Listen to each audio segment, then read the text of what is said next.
Hello, hello, and welcome to another very exciting match in the 2019 Fall Link to the Past Randomizer Tournament.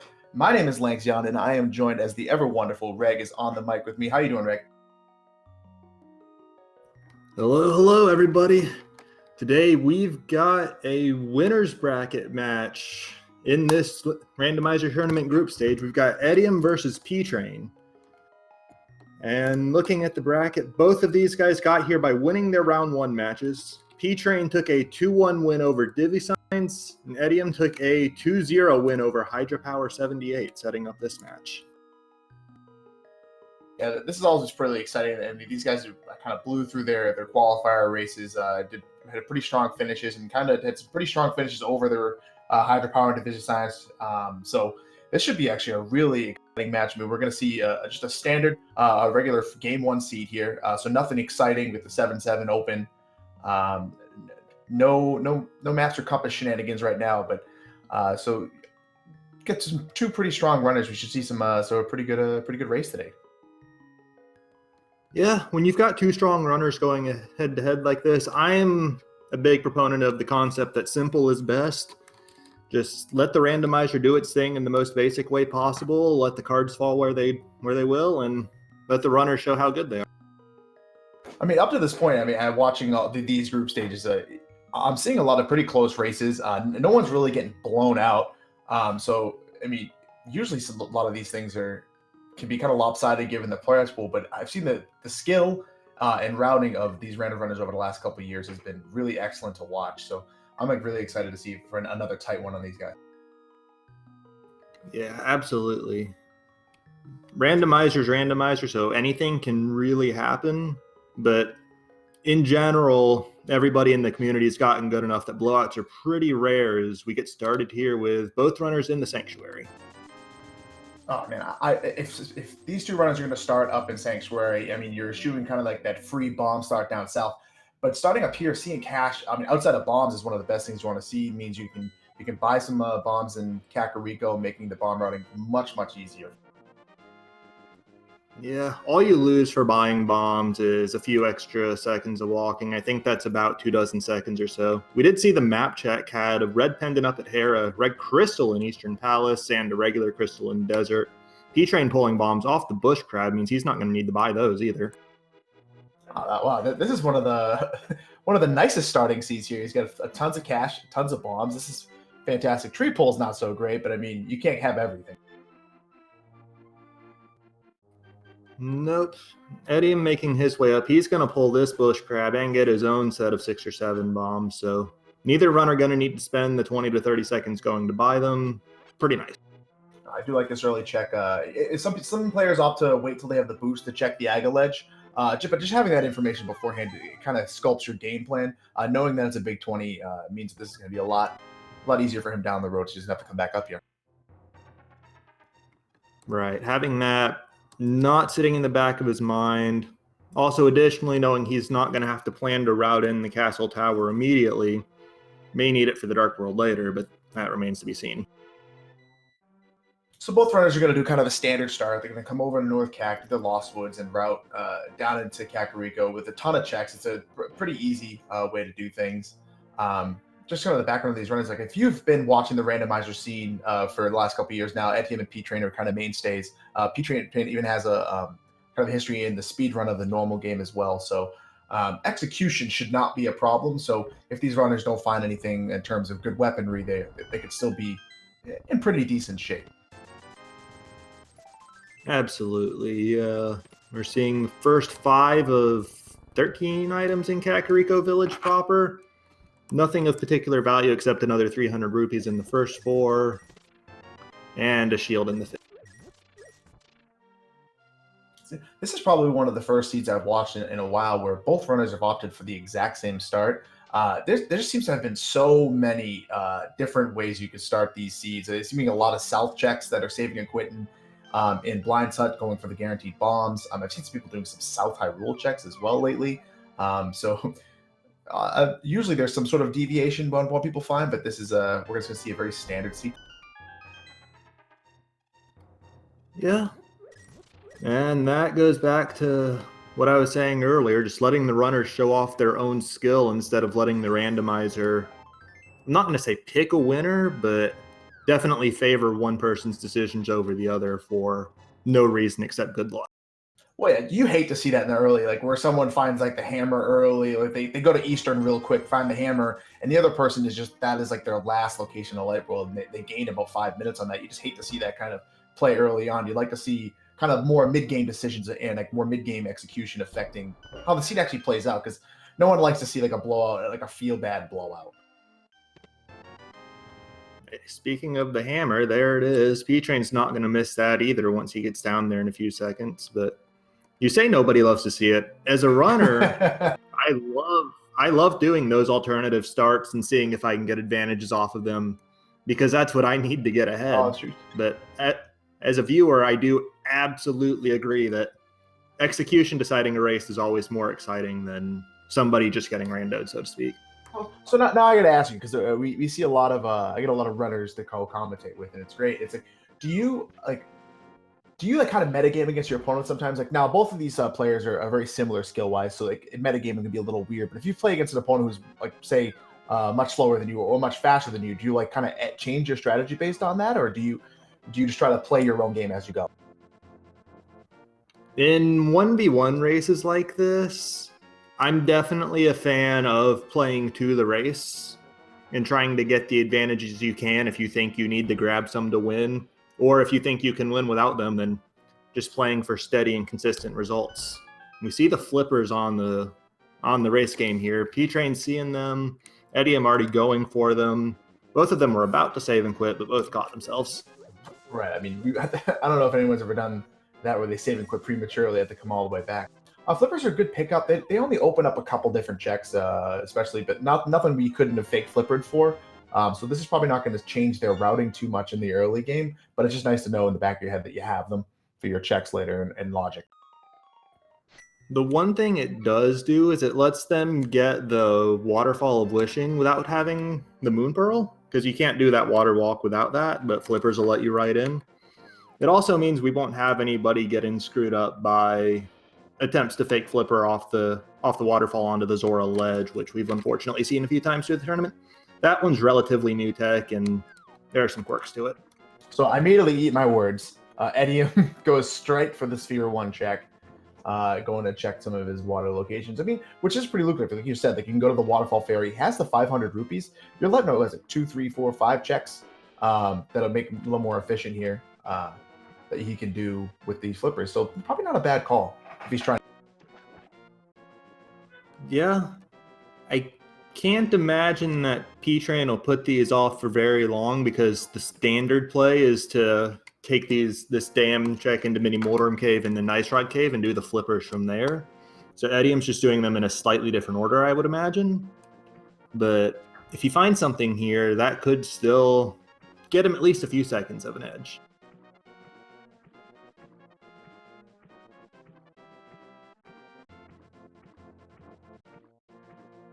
Oh, and it looks like I'm eating my words a little bit too. He's swimming all the way over to the Ice Rod Cave before going to Zora. Might see him walk back down to Mini Mortem Cave afterward. Yeah, it might be true. I mean, this is one of those checks that, like, I see a lot of runners kind of go back and forth with, like whether they skip it or whether they're not. It is such a long walk for just one check. Made it a little more efficient with the flippers, but generally you like to wait for Flute or Boots to come check over. Oh, that's an interesting piece of the puzzle here, the cape. That's a piece of the puzzle that, if you find it super early, you can use it to sneak past the magic barrier in Aghanim's Towers. P-Train finds Ether Medallion and Moon Pearl and a sword. Oh, and a second and sword. 2 swords. Nice cave. Is this the Light World hype cave over here? That was a very exceptional cave. 2 swords is going to set this guy for life. He's not going to need to find any more swords for the rest of the match. He's not going to be hurting for damage. It was a great find over there. Let's hope that Etium actually makes that play. I mean, it's kind of weird for him to come up here, but let's hopefully he goes down there sooner rather than later. There's a lantern. So between the 2 runners, we now have everything we need to clear Aga's Tower and to go somewhere afterwards with that Moon Pearl. Also, Granted, afterwards would only be the Palace of Darkness at this point without a glove. Or actually, no, we have the hammer. We can go south. Excuse me, I'm silly.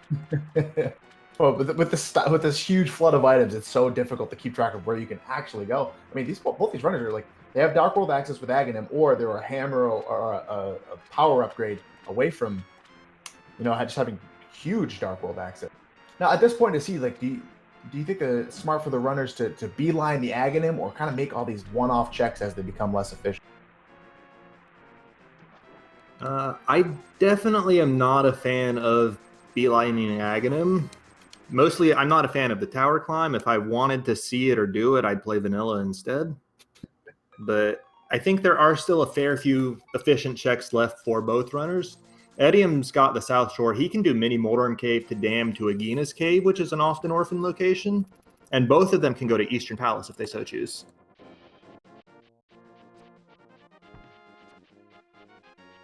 It looks like Etium's going to kind of complete his self loop here, so he's going to end up finding himself his sword and his Moon Pearl. Be interesting to see where P-Train likes to go here. Remember, the Eastern is the next, thoughtful play with Sahasrahla has three checks back there, and also the Escape is also a check, a little slower, but there are still a fair number of chests down there. So let's see.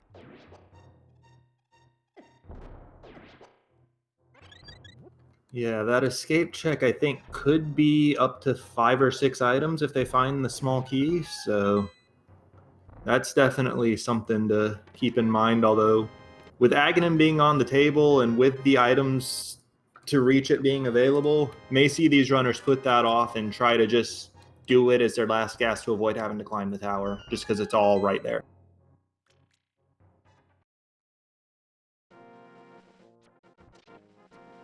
Etium kind of doing all P-Train's checks backwards. It'd be interesting to see if he decides to take it from here to go up to Eastern to check out the back of Sahasrahla subs. I'm surprised that neither player has opted for that.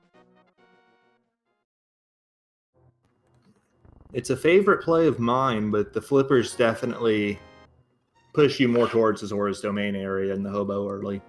And routing that in with the rest of the South Shore is generally the efficient way to go. Although I do sort of like the reverse routing from Etium. I did mention that Agina's Cave is an often orphan location by runners, and he's making sure to order things in a way that does get that in early, it looks like, if he does continue over there.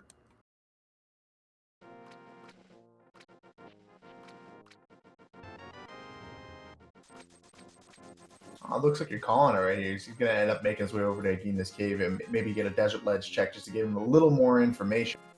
But, I mean, this check is good because, I mean, you're starting to see the items pile up as possibly an Aga Seed. So it looks like he's trying to efficiently just get all these checks out of the way so he knows for a fact whether he has to climb that tower or not. Because climbing that tower and not needing to is such a feel bad, and you lose a lot of time doing so. Even in the best case, it's something like a 5-minute loss, I think. You would know that a lot better than me. You actually play vanilla. It's probably like 3.5 minutes, but the thing is, like, you never know how many blue balls you're going to get, so it's just a crapshoot. And besides, that tower, it can be such a pain if you're not fully equipped. These two runners are, but, I mean, you still just don't want to do it, especially not having boots. You're probably correct around a 4 or 5 minute time loss there.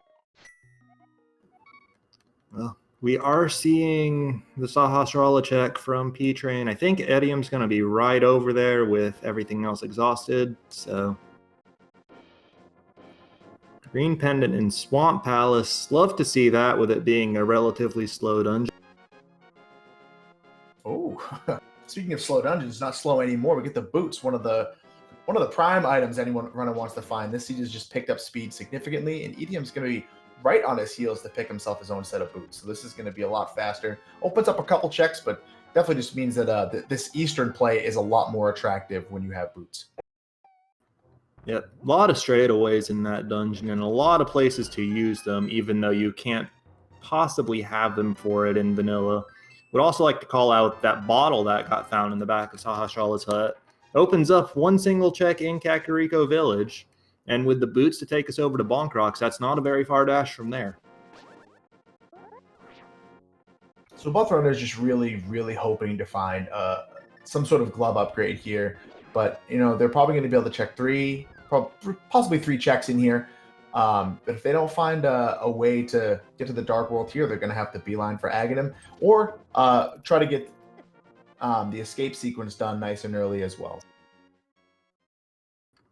I think we'll definitely see escape on both sides before Aghanim, because that's just a simple death warp to almost the front door of the tower. I'd be more curious to see whether we see either runner save and quit the Sanctuary before that, assuming no glove is found, of course.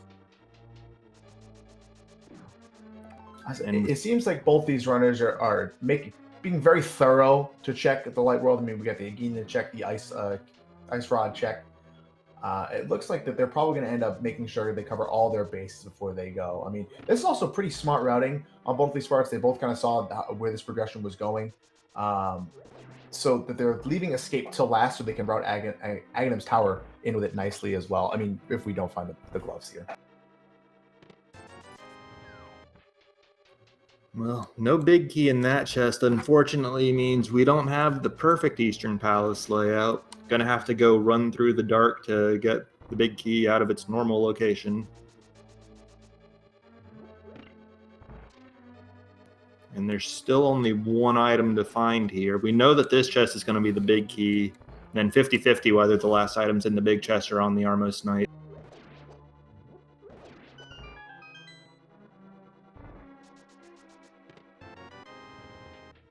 I mean, at this point, I mean, we're hoping to find a glove upgrade. But if we don't find a glove upgrade, maybe even a mirror to make things a little more efficient at routing when we get actually into the dark world.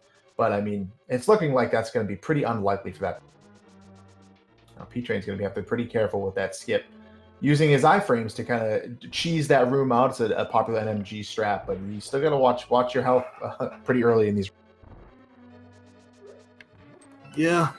The easiest way to do that room, in my experience, using that strat, is to bounce off the anti-fairies twice. That costs you 2 hearts. If you're good, you can bounce off the Popo and take only 1.5 hearts.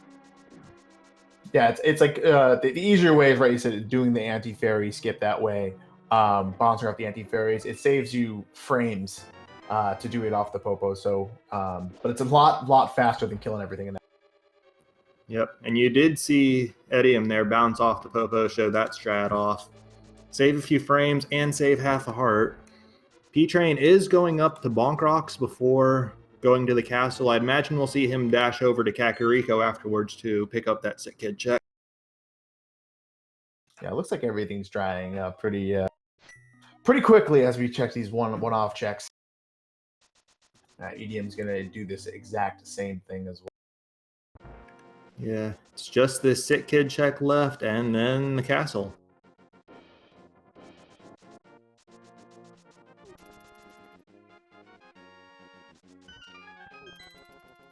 We were kind of talking about some strats you can use in Eastern there.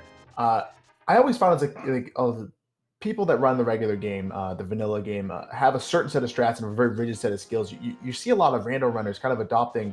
I mean, every day I see a new strat getting employed, and you see a lot of really cool new strategies for rooms that no one ever thought of that are only applicable for rando. So I love watching runners of these caliber kind of navigate these rooms and navigate these areas pretty quickly.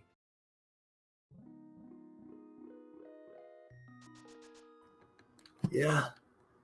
Execution's always been my preference as a viewer, just because it's what I don't have as a runner. But we do have the castle here. That's triple bombs. Uncle's chest will add on to it.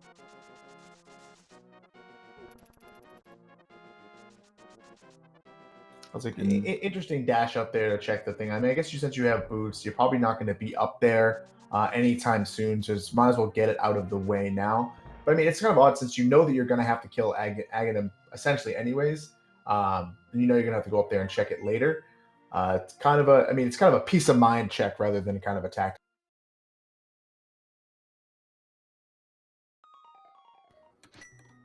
Peace of mind goes a long way, though, when we've seen runners not check that and get burned by it already a few times this tournament.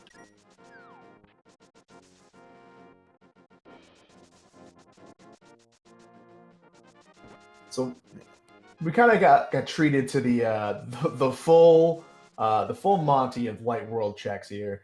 So you're going to spend whatever time you have like an Agassi where you're full clearing, you're spending about 20-22 minutes in the light world. So what that means for us, though, and the viewers, is that we get all this boring stuff out of the way right early with these long checks, so we get to see a little more dungeon routing action in the back half of this seed. The other thing we've already seen in this castle is the small key, which means that we know we can go all the way to the back, get the 3 items in the back of the sewers as well. Not going to be locked out of that. I'm willing to put some good, cold, hard cash that we are just not going. We're going to need to fight Aghanim here. Probably. Like, that's definitely the smart money at this point. But double glove in the back sewers is something I've wanted to see for a while and still never have. Hoping one day, but generally, having all of the items spread out the Master Sword, the lamp, the cape, like, generally means that this is going to be a seed, but you're going to have to, P-Train losing his fairy there on the failed death warp. That's unfortunate.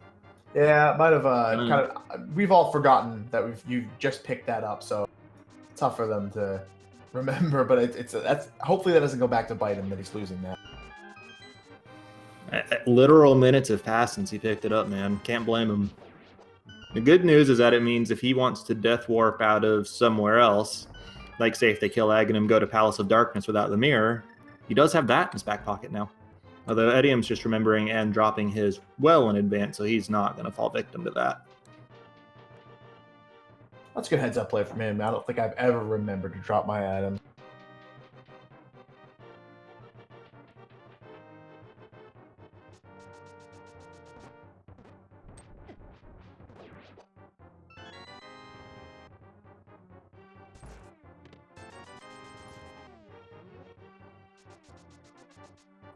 So we do still have 4 more checks here. One of them has to be a map. Hopefully it's this one. Just get it out of the way. And there it is.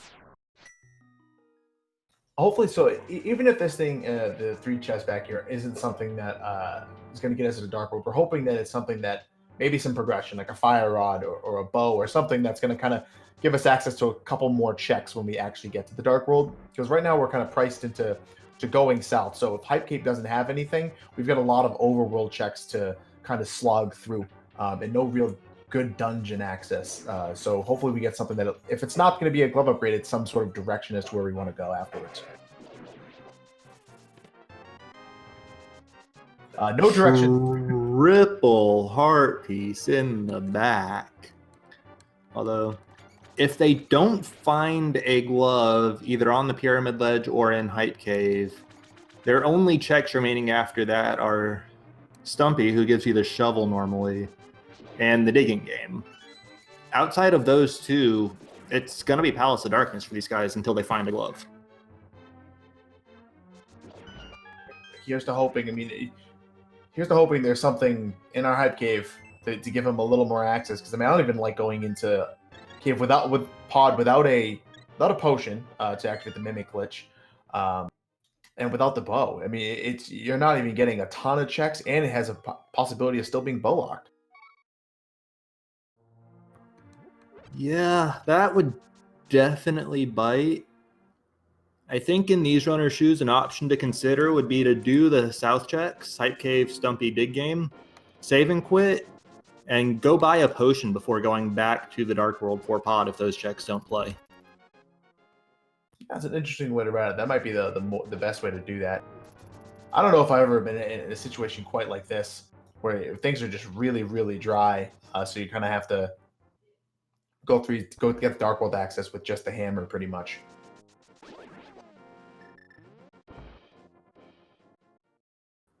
Yeah, this seed is definitely...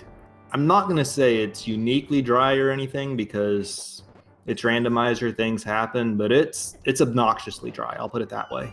Yeah, it's like you do enough seeds and you see this kind of thing often, but it's just one of those things where it's like you came here to play around. You didn't want 100% the light world, which is just never a fun thing. Yeah, and this takes me back to... I mentioned earlier that if I wanted to see Aga Tower plays, I'd watch Vanilla. Because we're in for like 4-ish minutes of no actual checks. Until Aghanim's down, all we're going to see in chests are small keys. Yeah, I mean, I do like the use of using the ether if you're not comfortable with some of the strats in the room, or just don't have the items for the optimal strats in those rooms. So good heads up using the medallion. You don't really see them used offensively, so smart if a room ever gets kind of you start to hate those rooms. Yeah, was that no? Frozen enemies only drop the special prize if you hammer them, so that fairy was a legitimate double prize pack drop, it looks like. Which is actually interesting. I didn't remember any prize packs having consecutive fairies in them. I wasn't sure if there was a double prize, but he did save and quit, did he not, for the because there's probably only one. I think there's only one prize pack with the fairy in it. He did save and quit after the failed death warp. Yeah, so it would have reset. So he's that's all the guards, the blue guards are in the pokey guard set there. So that would mean that there's a heart and then a fairy and then a magic drop in that 50%.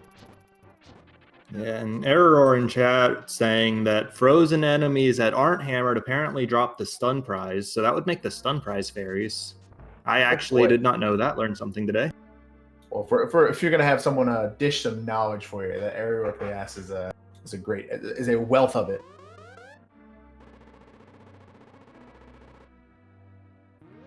So now we're in the Aga fight. Have we seen any blue balls yet? I don't think so. I guess. Well, jinx the guy while you're at it. Sorry, had to happen though. Yeah, I know. Odds are you're probably going to get 3, hopefully, but sometimes it's more. You can get up to 15 in this fight. You don't. It's a very, very low odd. Odds are you're going to get 3. If you get 1 or 0, it's a fantastic day.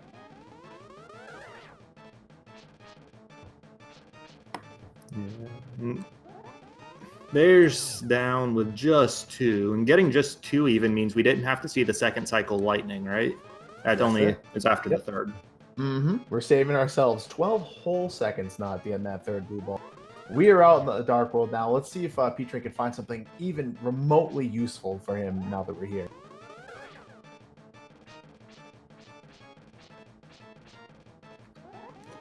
Looks like it's probably not going to be Palace of Darkness for him first. Yeah, going right down the bridge. Yeah, I mean, easy dashing over for four nice and easy checks. This has got to be a no-brainer. At this point, yeah, especially because no potion to cheese the bow lock, and you otherwise can't full clear the thing, so...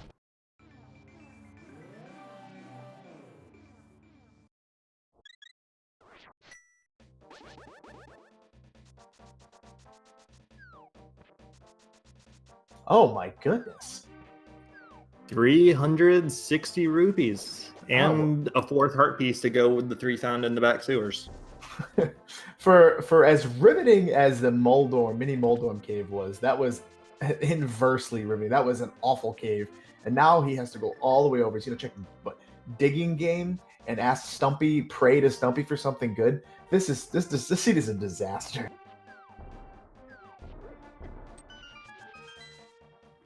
Etium's gonna get the exact same disappointment, but and it continues with triple bombs. So if I'm one of these runners right now, my thought process has got to be, not only is the seed so dry, so you're walking around, you're wasting a lot of time. That means that all these items are going to be are super backloaded. So at some point you're going to have to find these items all at once. So you went from super linear. You're going to find all these items at once. That means you're going to have like 5 or 6 different branching paths. So there's the power glove. 1 dig for the glove. In the meantime, we've got a blue pendant at Meyer and a red crystal at Palace of Darkness. So that rounds out our tracker fairly nicely, knowing that the green was already at Swamp from Sahasrara earlier. Etium showing off the rare double bonk strat there. Off that. This is probably the smarter play for P-Train. He's probably thinking that, I can't really get anywhere from there, so I'm not going to go over to Pod, so I can go to the top of Thieves Town and get a lot more checks over here. Now the question is he going to go up to Skull Woods to make a check, or can I dive up into Thieves Town? Because you can finish it. I would expect to see the front chests in Thieves Town. I know a lot of runners like just comparing those checks to Overworld, similar to the first 4 chests in Thieves Town, but it's one of those things you can't clear it because you don't have the fire rod to get into the back, so there is a case to be made for skipping it.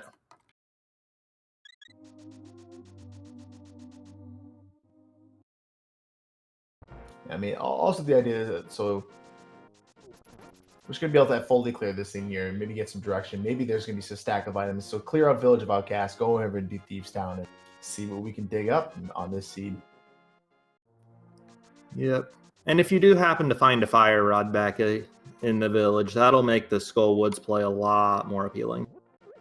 Now, if you find it, it'd be a nice, easy clear to actually get some velocity going on in the seed. Because I mean, right now we're still looking for anything and everything that the seed will give us. We need another power upgrade. We need something to even go up the Death Mountain to face any of this stuff. So we're at this point, like usually at mid game, I like to ask, what are we looking for? And I think the answer is everything at this point. Yeah, the tracker is obviously not lighting up for highly unfortunate reasons, but just going across it, we need the bow, we need the hook shot, need another glove, need 2 rods, need at least 1 medallion. Hey, there is the hook shot, so that is 1 item down, and that will be East Death Mountain Axe Fest for us alongside the glove once these runners decide to go there. But continuing on the we need item train, we have ether, but we will need at least 1 medallion, whichever one opens Turtle Rock. We will not necessarily need that flute with Pendant Misery Mire, but we will need the Cane of Samaria. So a pretty healthy set of items. So now that P-Train is found, given the items that he has, I mean, he can now do, like you said, go up to East Death Mountain. He's a nice, healthy loop for him. I mean, he can take the entire loop over there and then use the hammer to get across the top. And he can check Hera if he wanted to. It is a pendant, but it does have a couple checks in there if the seed starts to dry up. He doesn't find anything over on East. Well, there's Titan's mitts on Etium's side. I'm sure P-Train will get those after finishing Thieves Town, and having the mitts just makes the mountain an even more attractive play because you can get the entire thing, light and dark worlds, except Turtle Rock. Oh yeah, so it makes that check up to the mountain even more favorable. And with the South Dark World already down, I would be sort of surprised to not see that as the next play out of these guys once they finish with the Village of Outcasts and probably Skull Woods, that bumper ledge check, and so on. Although I guess without the mirror, their checks would end there unless they wanted to take the real long run to Catfish. Oh, that would be probably a disaster for them. I mean, if they can get the Death Mountain with the Titan's Grip and the hook shot, you're looking at something like 13 checks. Some insane grouping. So they should be. That's probably the next play, unless you're trying to make a very low percentage gamble. But I mean, given how dry this seed has been, I think that they're just going to be starved for items and looking for whatever they can get. Yeah, I don't really want to speculate on runners' mindsets at this point, but with the Aga clear into absolutely nothing in South Dark World until that glove at dig game, I think both runners would pretty reasonably expect the other to have also full cleared the seed. So I doubt either of them's feeling super behind at this point and needing to make that sort of gamble. Yeah, I definitely agree with that. Again, I'm not the runners, so this is just speculation on my part. Yeah, I mean, listen, it's rando. Everyone has kind of had their own experiences. We've probably seen weirder just choices. It's generally both these runners have been kind of going for a standard routing procedure and basically trying to make the highest value play they can make.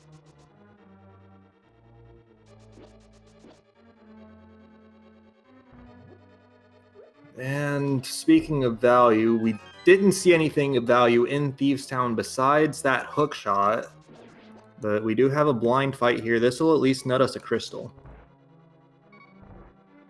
Just getting that first crystal down has got to do something for their psyches here, because they just want to get something accomplished in this. P-Train kind of demonstrating exactly how you fight blind. Blind is a scripted fight, so you just need 9 hits in 3 different phases. It's exactly the same every single time if you do well, and P-Train kind of showing off his ability and his practice right in front of everyone. So it's very nice fight. Yep. I think ideally, if I recall correctly, Blind will be hanging a couple pixels off to the left of the light when he dies.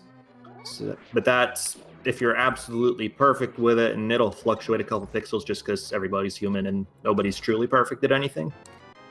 Oh my goodness! Oh yeah, it's like even the best runners have messed it up runs. Well, now blind goes from the easiest fight in the entire game to the hardest thing you've ever done. The refight on blind if you die or something like that, and if it goes off script, it goes off script. It's kind of good to keep them under control, so you could say like sacrifice a little bit of little frames to ensure the fight goes well. Yeah, you can bring sword beams or a cane to that fight, but neither one's fast when you compare it to the fight that P-Train did and Etium's about to do here.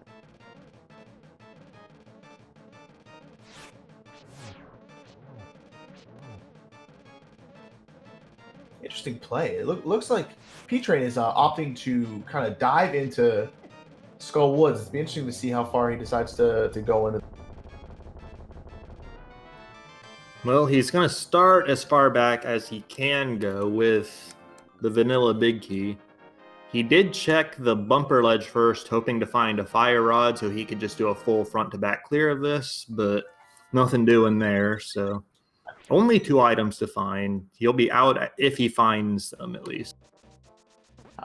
It kind of seems like P-Train is trying to go for the efficient checks, just kind of covering all the bases, making sure he knows he may not be back here for a while, doesn't want to miss anything, just wants to get this stuff out of it. A pretty defensible decision here with etium deciding to go for kind of chasing those mitts and making those checks over here in the smith.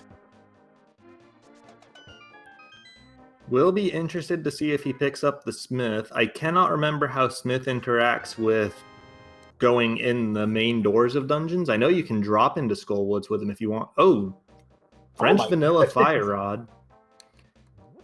Love to see that because it means P-Train can now clear this dungeon.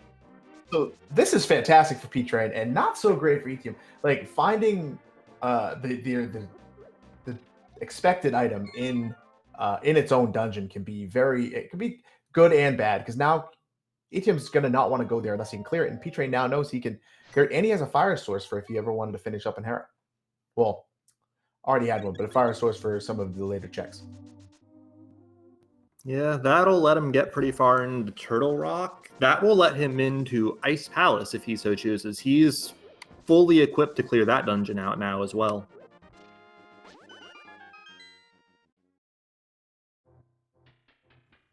But we do see Etium continuing to chase the mitts into just triple bombs. So the Smith turn-in is... I'm not going to say it's his last chance at a real item following the mitts immediately, because he still has the purple chest afterwards. But of the immediate checks, it's his last time.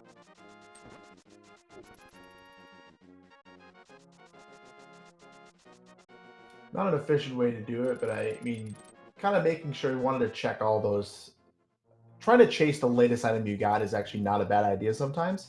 And some runners really like to kind of kind of spearhead into those items, get the highest sphere they can find, and then kind of trickle out the rest of the items. If any teams find something here that P-Train does not have access to that makes his routing more efficient, like the mirror or something like that, he can kind of reestablish himself into the. Yeah, and I do especially like the theory of following your most recent progression when the seed was as dry early on as this one was. Just see, unfortunately, it's really not playing out for him as P-Train puts down the Mothula in fairly clean fashion. Yeah, the Master Sword fight can be kind of a terrible thing to be done. You need 8 slashes with it. You also need a combination of 8 slash hits with the fire rod, and hitting him into those spikes does 0 damage to him.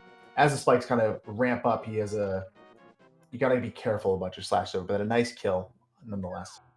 Very well done. And as you somewhat pointed out there, a reminder for anybody watching that may be looking to get better at that Mothula fight, if you have both the Tempered Sword and the Fire Rod, you generally want to choose the Tempered Sword because the Fire Rod does the exact same damage as the Master Sword here. Although it is good for knocking him around, getting him out of the spikes, it is less damage. As a kid, I definitely once I learned this game, I opted for the old do Thieves Town first because it was easier. Because I hated the moth fight so much. He was such. I think it was mostly because I was scared as a So etium was the one calling for banning spin speed, right? It's on the name. It's irrefutable. We have video evidence of it. Well, we saw it on P-Trade signed at least a couple times already, so he clearly didn't follow through, so no harm, no foul.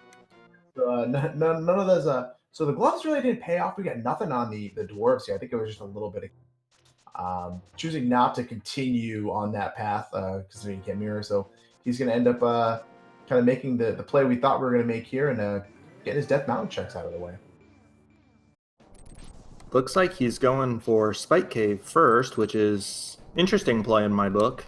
The east side is a lot more dense, and if he wrapped all the way around, he could finish his checks here if he so chose.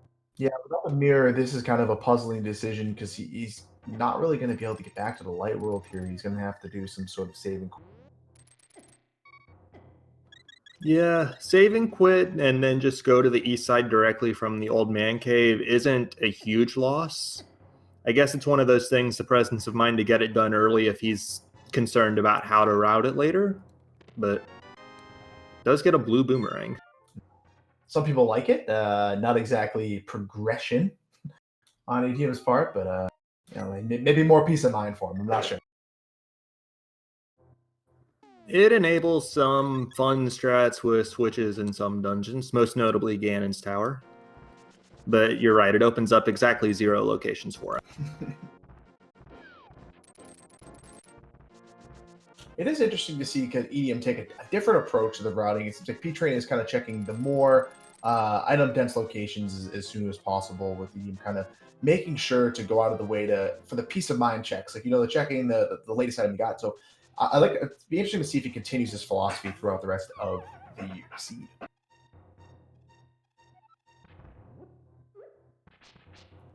I mean, you could say he's continuing it right now because the mountain is basically the last place he could follow those mitts to. There is the purple chest, but that's a very one-off check at this point with nothing else to combo with it.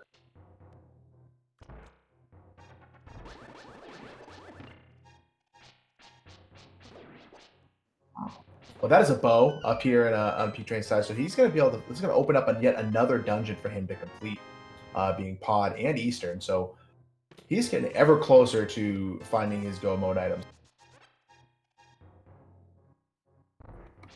Yeah, actually thinking over it, we are potentially just an Ice Rod and a Cane of Samaria from Go mode, pending the Meyer medallion, which may be the ether that we already have.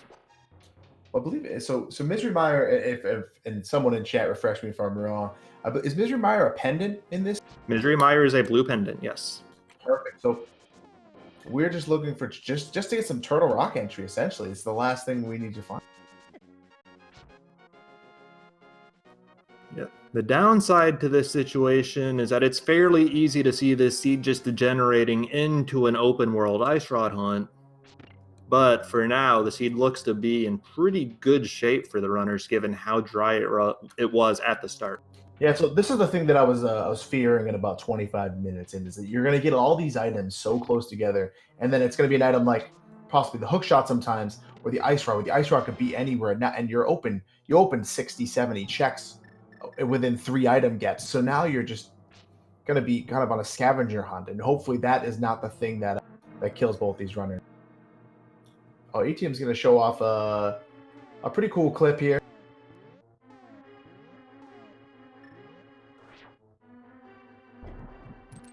The explosion knocks him into a very specific position, then he can hookshot latch onto the pot, jump in, and he's on, what is this, the 5th floor? The 5th floor sounds about right. It's pretty high up there, and it puts him right in position to drop down, grab this chest, and do a nice quick bomb jump. A much faster way to get up if you're not going to... Oh, don't need to do the bomb jump. Smarter than I am. So it means he's going to not have to go down into the basement, and hopefully he does not need to. Well, he didn't need the basement either way, because the big key was in that lobby chest. It's a time save, and a fairly cool looking one at that. I still have not learned it. It looks awesome. I mean, I'm all for things that are faster and also swaggy. I mean, P-Train entered the dungeon first, right? That is true. So he definitely just saved some free time over him right now. This is nice. Very rarely do we get to just show a side-by-side comparison of two strats, but and P-Train does have some NMG experience, so I mean he's no slouch at getting the dungeon done. So nicely done on Etium. Chat calling me a liar, saying that Etium was in the dungeon first. I misremembered. Regardless, we do have almost synced Moldorm kills here, and I think that was both items. Yes, I believe so. We're trying to spin a narrative here, chat. Don't hack on us. Actually, that might have only been one item there because it's going to force him to go back downstairs because I don't think we had the compass in the map early on. The Etium... Oh, wait. The map must have been in the basement cage. If Etium's pause screen doesn't show it, but he's still coming back. Regardless, we do have a bit of divergence here as P-Train is opting not to take the 40-ish second tile room. He's going back to East Mountain for Spiral Cave, and then he's going to finish with the Dark World checks.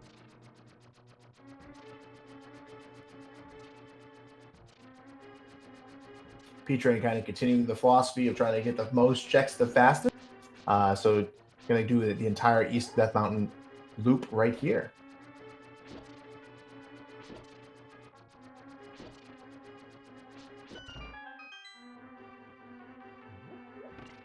Those iframes, Etium just being on just the wrong side of the peg to be able to walk through, but that's no problem. You just go hit the switch again and you're all good. Gives you a nice little 30-second sit around so you don't have to deal with those tiles. One of the very few breaks you get while you're playing the... Yep. Unfortunately, the item not paying out, just being a set of arrows, but that's another peace of mind thing for him. He knows that if this seed degenerates into a 30-minute ice shot hunt, he will never have to come back here. Yeah, you can just... One of the things that hurts this one a little more is that if you don't have the mirror, you forget how difficult it is to navigate this stuff.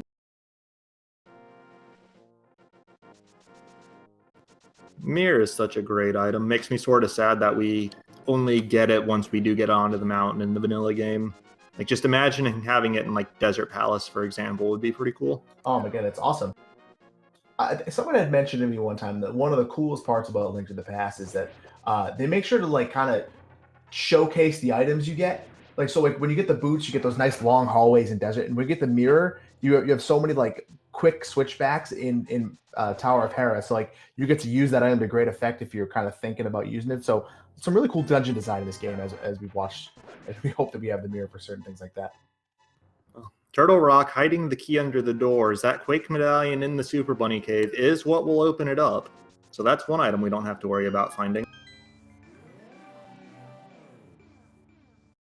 P-Train's probably just hoping to just get him Kane and Samara right here so he would get a quick dip and get some items in there. But he does have a lot of checks he could be making outside of this, so maybe you're kind of hoping you don't get it. Ooh, the mirror is a really, really good find here. The mirror is the one that he needed to get into Turtle Rock and make those checks, because otherwise he'd have to save and quit to be able to even open the door. So, Kane's here, but it's not, just the magic powder.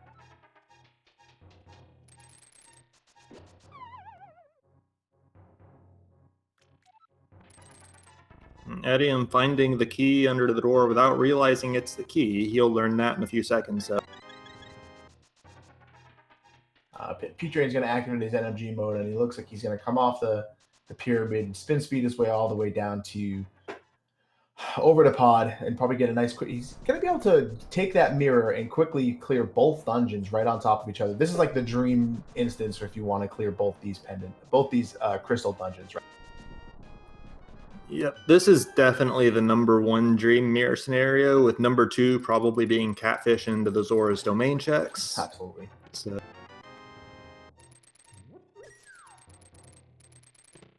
And I have to imagine that just Etium will follow that mirror. Actually, if he follows the mirror, that wouldn't bring him here. Following the bow might.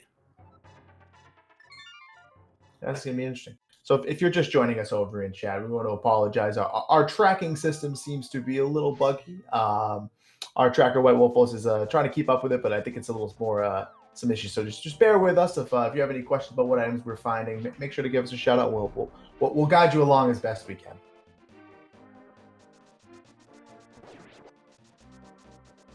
Also, somebody in chat's pointing out Palace of Darkness and Eastern Palace together are the 5/6 crystals this seed, so that'll be the Pyramid Fairy opened up immediately after these checks if they want to follow into those two. I feel like it just keeps getting better and better with these two checks in the mirror. It seems like P-Train has been kind of checking items as the seed wants him to, getting the fire rod, getting all of his items to kind of point him in the right direction, getting his next item when he needs it the most. So getting the fire rod and skull, getting the mirror to come down here with the bow. So he's going to have a nice, clean check of these things. That kind of feels like the difference in the seed at the moment, but it's still very early to tell. Yeah, at this point, the fire rod really is the big difference in what they found, which instead of going in that direction, Etium did make a couple other slower checks. The smiths, the purple, well, not the purple chest, but the smiths, the hammer pegs, excuse me. So we'll see. He will have to get up to Skull Woods eventually. And like I said at the time, a lot of runners do consider the front part of Skull Woods specifically to be analogous to Overworld. So it's just one of those things. You got to hope that he considers that as an option with no other Overworld checks left in that area. Yeah, absolutely. So not having the fire rod isn't really a big deal until Ice Palace and the Turtle Rock look, or the Turtle Rock look starts to look like the only play. Then he's going to start to run into some trouble where he's going to be kind of scrambling, and hopefully he doesn't last location that fire rod.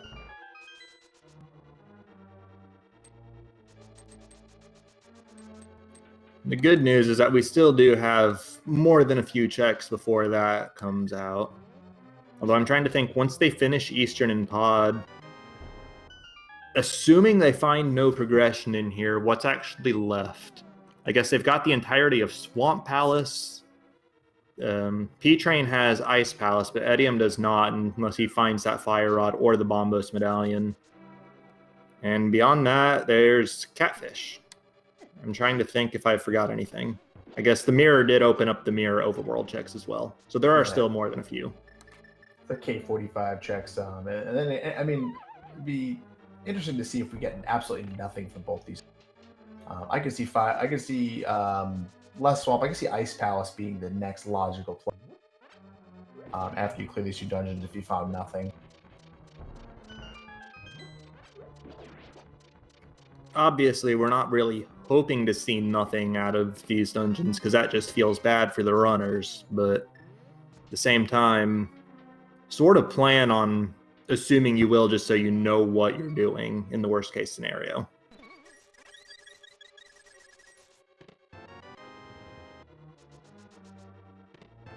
I think we're looking at it with so many dungeons still left to complete, and we're actually kind of closing in on go mode.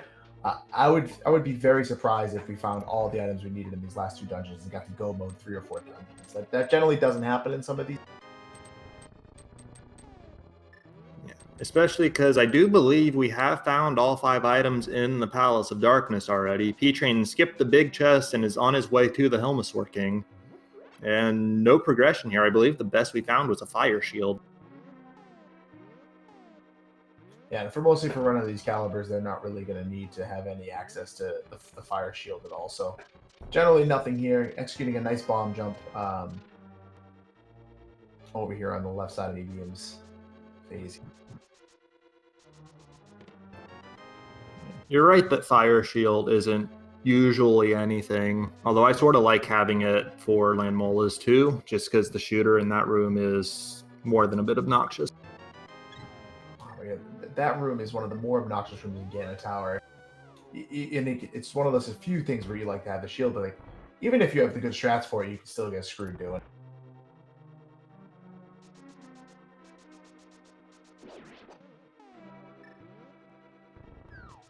And we are absolutely seeing that vanilla NMG experience come into play for P-Train there, as that is exactly how you do the turtle room in the least amount of time possible.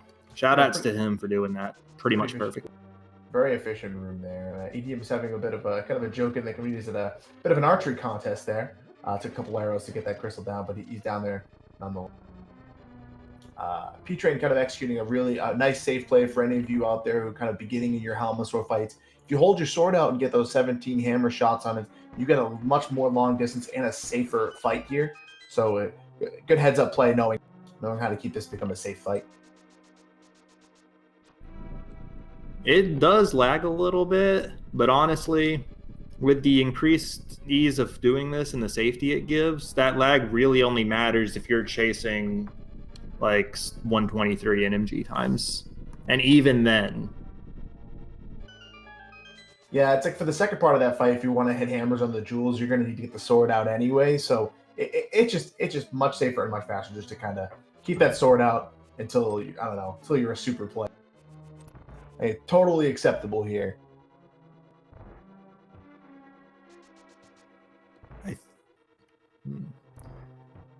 Well, we're seeing the turtle room from etium now. Still reasonably fast, but those two turtles were able to get back flipped up on him. So it's P-Train's experience definitely shining through with how he was able to do that room just a bit faster. I like that hammer dash right there, kind of flipping some of those turtles, kind of a little swaggy. Just a couple frames faster, but it always looks. That hammer dash is nice, but what I really wish there was a consistent setup for key dashing that door, because that would be great. There is now. There is a pixel above two of the things that you can get over there. It's a little harder to line up. There's no like cue for it, but if you kind of know where you're looking for in Link Shadow, you can definitely get a key dash. Oh, I'll have to keep that in mind in the future then. Non-etium side, we did see him go knock the mask out without using the sword extension that we were talking about on P-Train's side, and you did see he did take a few hits for it. Obviously, he has plenty of health remaining, but in a lower percent situation, you got to judge whether the lag versus the damage is worth it. Yeah, but overall, a pretty fast. It's good for him to knowing how much health he can tank a little damage, just so he can kind of get those slashes and hammer hits in. So good. P-Train able to make a pretty short work of the Eastern Dungeon, having already checked it. Etium will be able to do exactly the same. Just checking the bow locked part of the dungeon. Hopefully, Armos gives us something, or we're gonna have to see maybe see a route divergence here on what they're gonna do after this, because there's no real clear direction for either of these runners after this dungeon. I do think P-Train has at least some direction in the form of Ice Palace if he wants to just continue the basic ABC always be clearing mantra. But yeah, etium will have to figure something out, as there is no progression in Eastern to be found.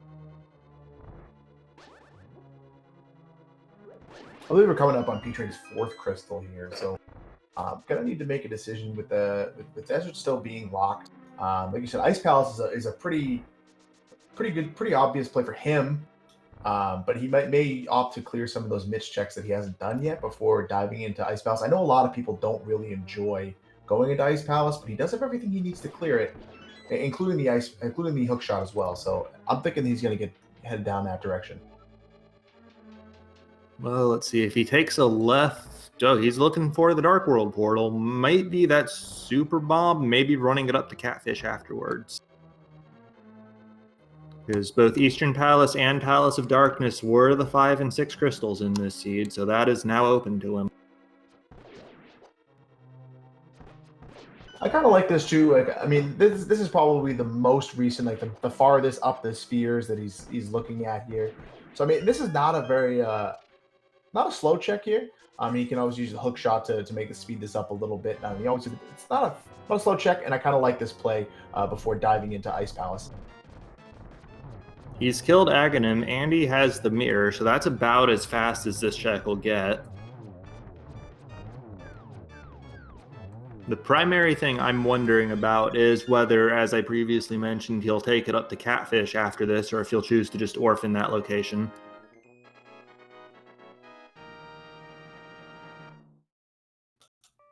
It'll be interesting. He's been kind of going with, like you said, the ABC mantra here of always clearing. So I think it would be an interesting play for him to go and do that one-off location, considering he's already checked all of Zora's domain. Oh, vanilla silver. So that is a very nice pickup. Bee in a bottle out of the fairy fountain, too. The Not better of the even a two gold decks. bee. Not your standard good bee. So yeah, it looks like you were correct in this assumption. He's going to go up and make sure he gets that catfish check out of the way. A little more peace of mind. No, he's not. He's going for the graveyard ledge instead, which somebody in chat called this out as a possibility. I didn't want to assume that he would make the long walk back after that. But looks like he's choosing this long walk instead of the other one. Huh. After finding all these progression items so late in the seed, this thing is just filled with long walks. He's going to have to make several painful decisions and hope they pay off. Speaking of painful decisions, we are seeing Pendant Swamp Palace on Etium's side, presumably as a precursor to the Super Bomb, which he doesn't have the Fire Rod, so he can't go to Ice Palace. So finding half magic on P-Train side is a bit of a luxury item. So not exactly progression, but a little peace of mind for when you're going into the skull, into Ice Palace rather. But on Idiom's side, like I think that this is actually kind of a decent play. I mean, there are a lot of chests here in Swamp Palace. He doesn't have the Fire Rod, so he doesn't think that he can get over to Ice. This isn't a bad play on his part if he's trying to. I mean, he doesn't like it for sure. It's a slow check, but I mean, it's kind of like thinks that this is what you got to do to get what you need. Yeah, with the information and the items he has, it is definitely statistically his best play at this point. We know that the Fire Rod won't be here, but he could still turn up the Cane of Samaria and the Ice Rod both if the seed's rolling that way.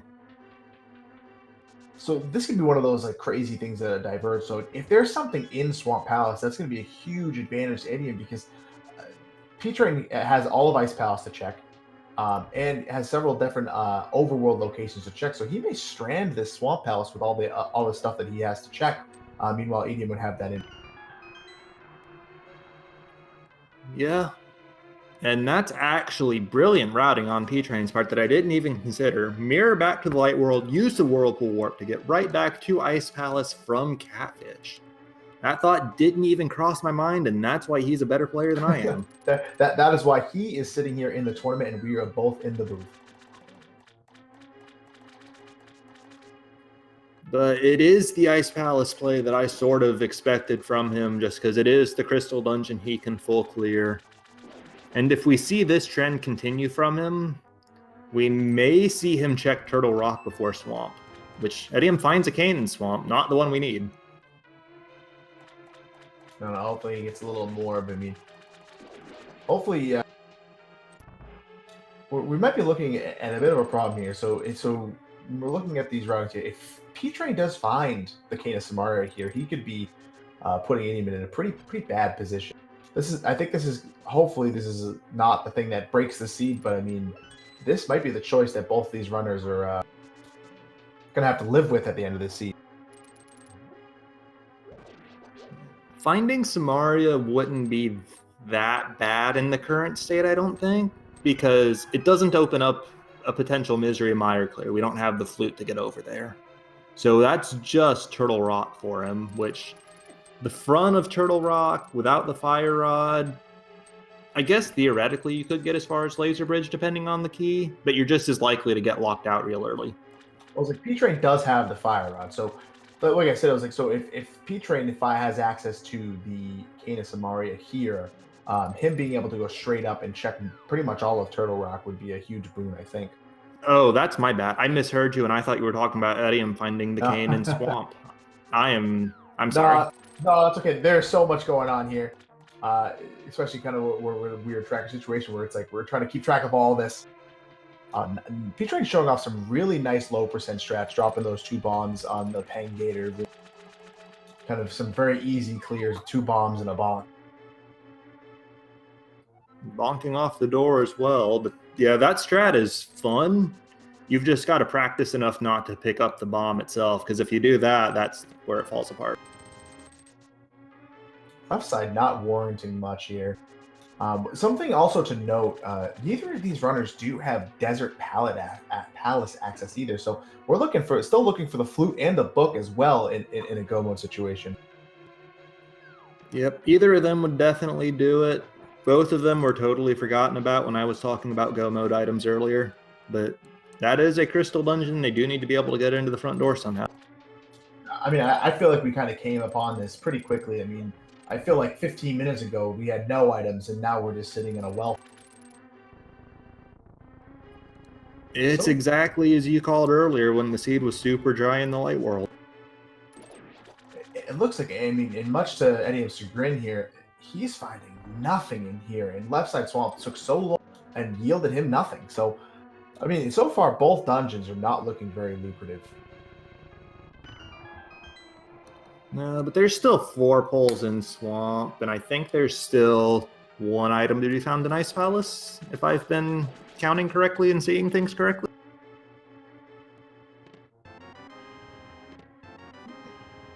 Etium picking up his Tempered Sword, while not required, it definitely is going to speed up a lot of these fights, especially the fact that he's going to go back here and fight Argus. That fight's a lot faster with a Tempered Sword, so it's a pretty good pickup. You can save a lot of time just having a more powerful sword. Yeah, Tempered Sword doubles your damage. In my opinion, the only comparable damage increase is no sword to fighter sword or bow to silvers. I can definitely agree with that. P-Train trying for a lesser used Ice Palace bomb jump there, but falling in the pit, so he's just going to check the big chest instead. I'm always so interested in watching a lot of these runners do Ice Palace, because you never see a runner do Ice Palace the same way with the same set of items. Yeah. Key layouts dictate how quickly you can get to those right side 3 checks, and then when you check the iced tea compared to the freezer room in the big chest is pretty much just personal preference in my experience. The only real constant seems to be the Pengator chest first and Cold Stare last. Yeah. I mean, and even just knowing how to read that logic and where things need to be is a skill in its own, and then knowing all the bomb jumps to get yourself around the place efficiently. I mean, as long it looks like P-Train came in there with a plan, and you got to respect the process. Yep. He found a mushroom there, so that's just a fetch quest. Etium killed Cold Stare, or not killed Cold Stare. He killed Argus. Did find a big key in that waterfall chest, but only dungeon items on the boss, so he's got to go back in to get the 6th item here. Then he has that green pendant he can turn in for a 7th if he so chooses. I mean, at this point, I think Etium has to hope that something is on. I mean, unbeknownst to him, has to hope something is on in this chest or on Green Pendant to kind of give him an edge here, whereas P-Train is able to just kind of keep clearing and keep making gameplay. Oh my goodness! There it is. That's what Etium needed to pull there to make that play worthwhile. And oh man, is that worthwhile. Who knows when P-Train will get that. That is one of the most. That is an evil, evil location for that ice rod. I can't believe that he got the ice rod. He didn't. That wasn't even the last location he's looking for. He's still looking for the fire rod. That is insane. Yeah, he still needs a fire rod. He still needs a cane. He still needs desert access of some form. Oh boy! So I mean, so now if you're Etium, like you're gonna make this bomb check. And what's your next play after this if you're Etium? Where do you want to? That's hard to say. I'm trying to remember what checks he still has besides the Skull of Woods check we know he needs to make. And I believe he still has the K45 check, but I'm not sure if he's going to make the walk all the way down. But other than that, he does still have the purple chest turn in, so turning that in and hitting that Grove Cave on the way would be a pretty solid combo. Looks like P-Train is going to go and try to check out what his mushroom is going to give.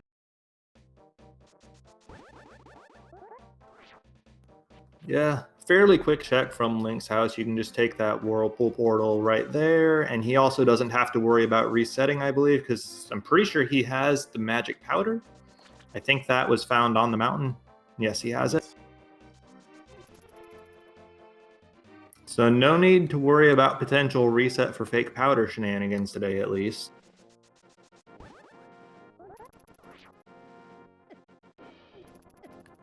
just another bottle for him. I believe that's the... No, I think that's the fourth we've seen, actually. Pretty bottle heavy in this seed here. Saha giving over none of the goods, teasing him with that check there. So interesting to see where etium goes next. Yeah. Even with Sahasrara not paying out directly, that Ice Rod was good enough to make that Swamp Palace play absolutely worth it at the point that he did. Because the way this is all broken down so far, you just know that that's going to be P-Train's last item. Ice Rod is just such a killer of such momentum where it's like you seem like you can be running your entire thing so efficiently, and then you get dead stopped by having to have like four to like 8 checks you have to make that are all way out of the way. So kind of feel bad for P-Train in this situation. Yeah, especially with just such an obscure location right in the middle of Pendant Swamp with the big key in the very back of the dungeon. Looks like etium's chosen play for now is Catfish. He'll probably walk that back to the Graveyard Ledge for that half magic afterwards. May continue walking that all the way back around into Village of Outcast for that purple chest. Remains to be seen whether he'll stop in Skullwoods on the way, though. I mean, I think if you're gonna go down there, you're gonna have to kind of dip into Skull Woods, anyways. Because I mean, he's kind of running out of locations to check in the first place, so it's basically this or bust.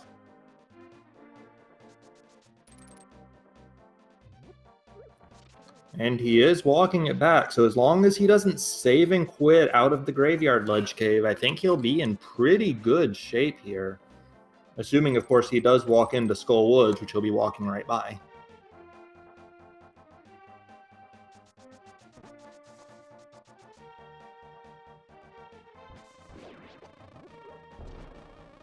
Looks like P-Train is going to kind of finish up some of these Village of Outcast checks. Part of the purple chest being chief among them. P-Train should have the entirety of the Smith's Chain from scratch. Mirror will make that really fast, and then he can combo it with the Grove Cave when he's actually turning in the chest. We'll also let him check his powder at the same time. So this is a pretty decently efficient set of checks for him. Of course, at this point, probably the worst thing he could find would actually be the Cane of Samaria, ironically enough, because that would send him to Turtle Rock before Swamp, I would have to imagine. I mean, I think I would make that play as well. I mean, just given the chance to do anything or pendant swap, I think people choose the anything. But so we're hoping that he doesn't get misled in this situation.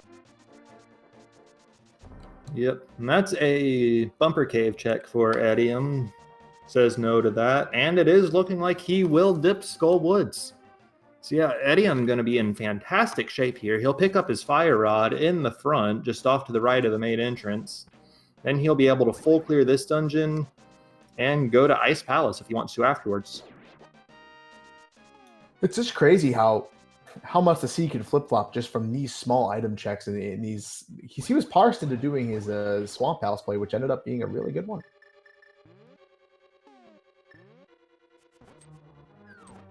Well, there's some armor for P-Train on the Magic Bat.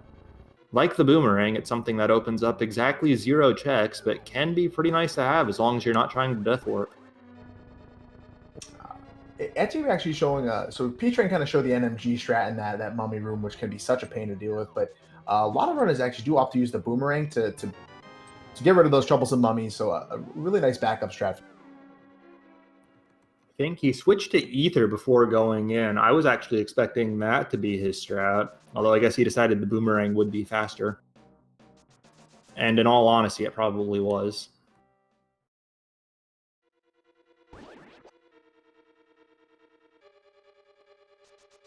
Alright, etium's going to get his Fire Rod, and he's still got to catch up on some dungeon play here.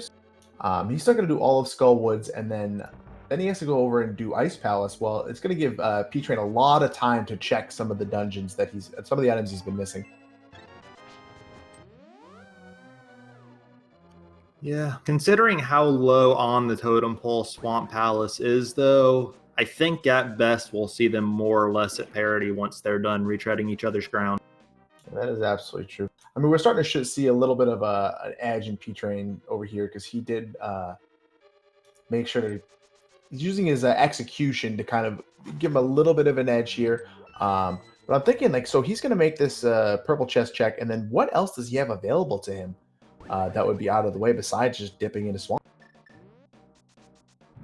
Actually, I guess that depends on if he finds something here. There's his desert access. I figured that had to be progression because where else was left? I couldn't think of anything. And he is following that book immediately. The good news for him is that was only the book, not the flute, which means while he can get into desert, and there's the Cane of Samaria, he cannot get into Misery Mire and let that lead him astray. Yet. So, like you said, this is a very dangerous opportunity for P-Train because now he can just take that Cane of Samaria and beeline for Turtle Rock, and we know that'll be a huge time off. On the flip side, that location is so good for etium. If we assume that he takes the purple chest down in K45 after clearing out the moth here, like I'm imagining he will, because that's where he is, that will be go mode for him between the book and the cane. So now we know that anything that's going to be found in desert here is just going to be gravy. There's going to be nothing that they really need. I think the worst thing you can find is like the flute as well. So let's hope that the flute stays hidden in this siege for P-Train's sake.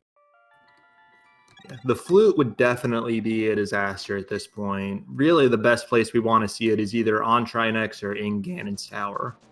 Anywhere else, and we run the risk of P-Train in particular getting led astray by it, which would just be super unfortunate at this point.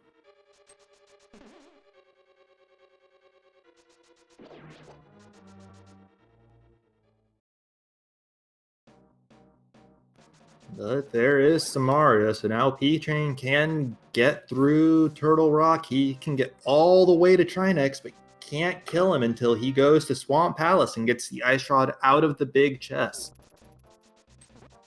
Oh boy, so P-Train is going to hope that his sizable kind of dungeon lead here is going to be the difference, but he's going to run out of time pretty quickly if he doesn't kind of make that. Yeah, it looks like you said etium is going to go for the purple chest play and going to end up getting his goal. And then he's going to be able to clear all these dungeons very efficiently and with all that knowledge. So he's not going to be able to have to do Ice Palace. He's going to be able to go mode Ice Palace. He's going to be able to go mode T-Rock, which is not a huge time save, but I mean, small enough that it actually matters. You can skip the lava chest, which is at least some auto-scrolling pipe nonsense.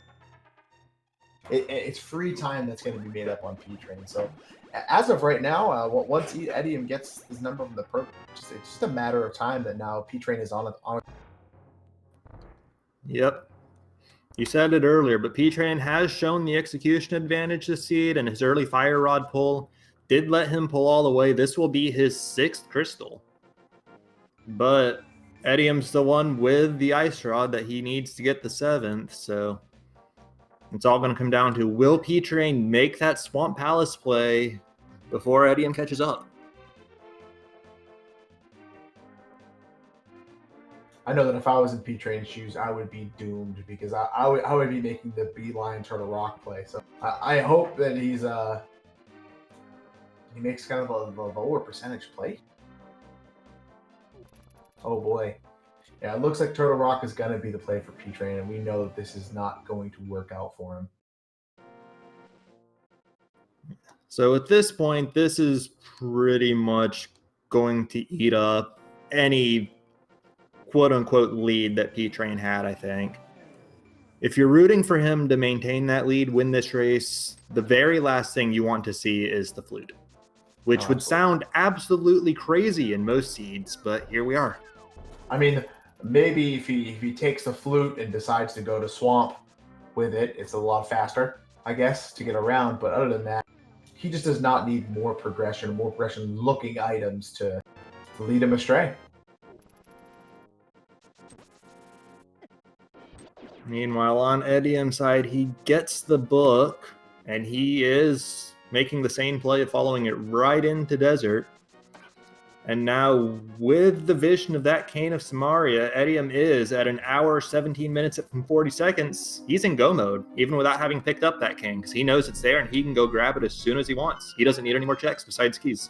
Right, so all he needs to do is kind of go up to the sconce, grab himself a big key, and he's going to be pretty much dip out of this. Yep, he can just take the big key straight to the back to kill the land molas and stop for that cane on the ledge on the way. So we're definitely going to, still needs to take care of Ice Palace. And then after that can kind of go up to Turtle Rock, but that's pretty much all he needs to do to secure this. I mean, and then taking down Aghanim's tower and Ganon and all that, but sorry, Ganon's tower. Right? Yep. Well, there would have been good news for etium if he made the hypothetical Turtle Rock play without the Fire Rod we were discussing earlier. He would have been immediately locked out. But he did find both rods before the cane, so that's a total non-issue for him. I mean, it the kind of sense it doesn't matter how fast P-Train does this over here. He's just going to end up sadly going to have to backtrack all of this. I mean, maybe it's good that he's clearing some of this now because he kind of cleared it faster the second time. But I just don't see how P-Train can dig himself out of this at the moment. It's just bleeding time all the way through, and you hate to see it, but that's the randomizer for you. It does happen. This seems to be a much more common thing that happens in kind of like last location Ice Rod Siege, just because of how many different places the Ice Rod can be. Yep. In this particular seed, before we found it, Ice Rod could have been literally anywhere except Ganon's tower and on Trinex.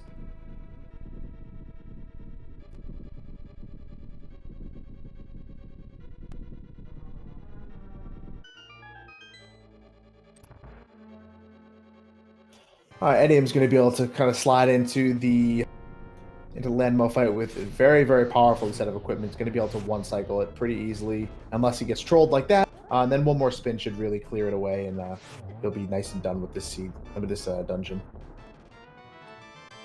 You love it when the land mole short hop on you and deny you that 0 cycle or 1 cycle, however you want to call it. Oh my goodness. One of the most annoying bosses in the game, no matter what set of equipment you have.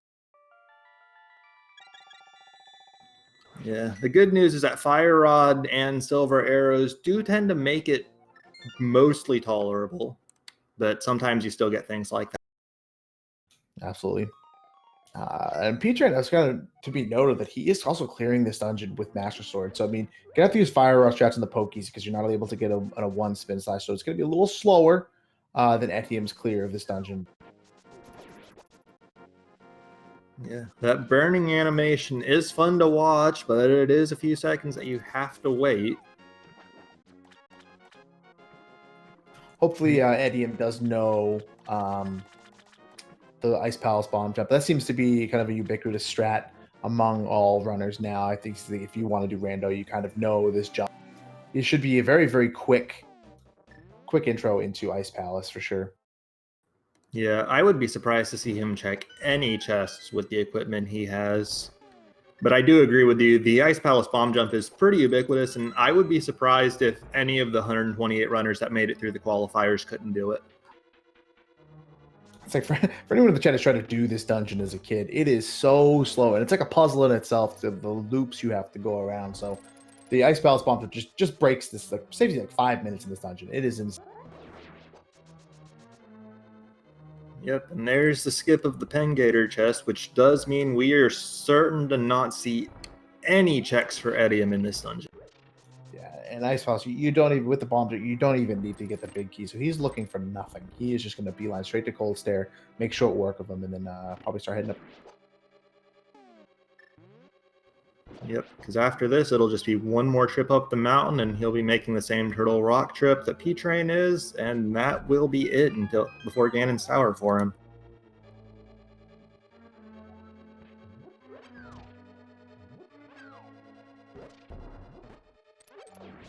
P-Train showing off a really cool strat in that Crystal Roller Room with the double block. P-Train's actually done some pretty good business in Turtle Rock with the NMG strats.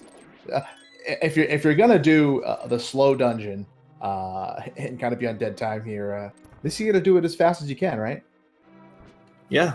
And if anybody is looking to learn the speed run of this game and they're watching this race, just do whatever Speedtrain's doing.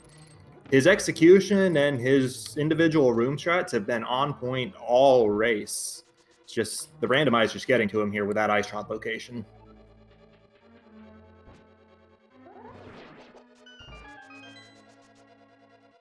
So it's kind of a sad, it's like in P-Train's choice, like it kind of doomed him from the start because I think that most runners in this tournament, or most of the 128, would have made the same exact play that he's making.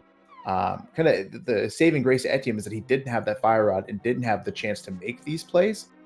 So he was kind of parsed into making the decision he made. But I think that the value here would have been what P-Train did here, but which inevitably kind of cost him. Yep. We've been praising efficiency pretty much all run for these guys, but really that turned out to be the difference in the end. Etium made the slightly less efficient play early on of not checking the front of Skull Woods, and not having that fire rod sort of forced him into Swamp Palace.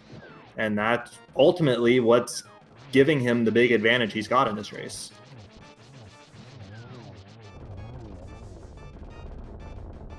And you see a disgustingly quick cold stare kill from Etium there. One of them did get out of the corner, but still died almost immediately afterwards. Yeah. I mean, using a half magic tempered sword, fire rod on cold stairs makes some pretty short work of those guys. Oh no. I was about to say that the saving grace for P-Train with that turtle rock dip was no flute, but that ether tablet. So now P-Train is going to waste a little more time. He's going to end up going activate that flute. I'm interested. Even if he beelines straight for Swamp, he still has to clear all. He's going to clear all of it, left side, kill Argus, and then have to grab that big chest. The situation is not looking great for him. And then he still has to clear all of Turtle Rock again. So still not looking great. Definitely Etium's race to lose at this point. P-Train could save some time by putting the left side off until he comes back in with the big key afterwards, because then he would check the big chest first and not have to do left side at all. But at that point, you're talking a couple minutes when that's not going to put him back ahead. Yeah, I mean, but this is also, we're going to see, I mean, I wouldn't be shocked if P-Train makes a quick check into the Mire Shed checkerboard area. And that's if he just decides to go there at all, if he doesn't decide to go to Mire. Well, he is checking pedestal first, so at the very least, if he does opt for the Mire play, he will learn that he doesn't have to clear it.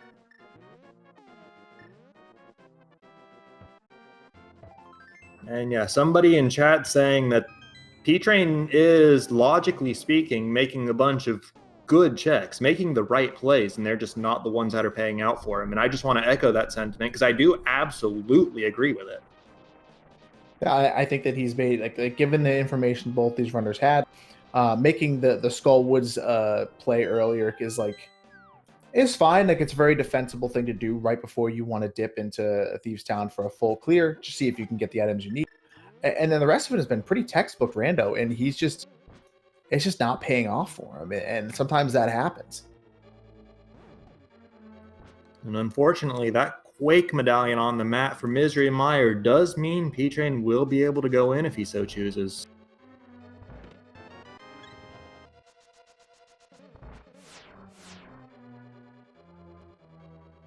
And one of the harder parts here is that P-Train still, it's still a defensible idea that if he decided he wanted to check Mire instead of Swamp, there's less items in there, but it is a defensible decision that you could make.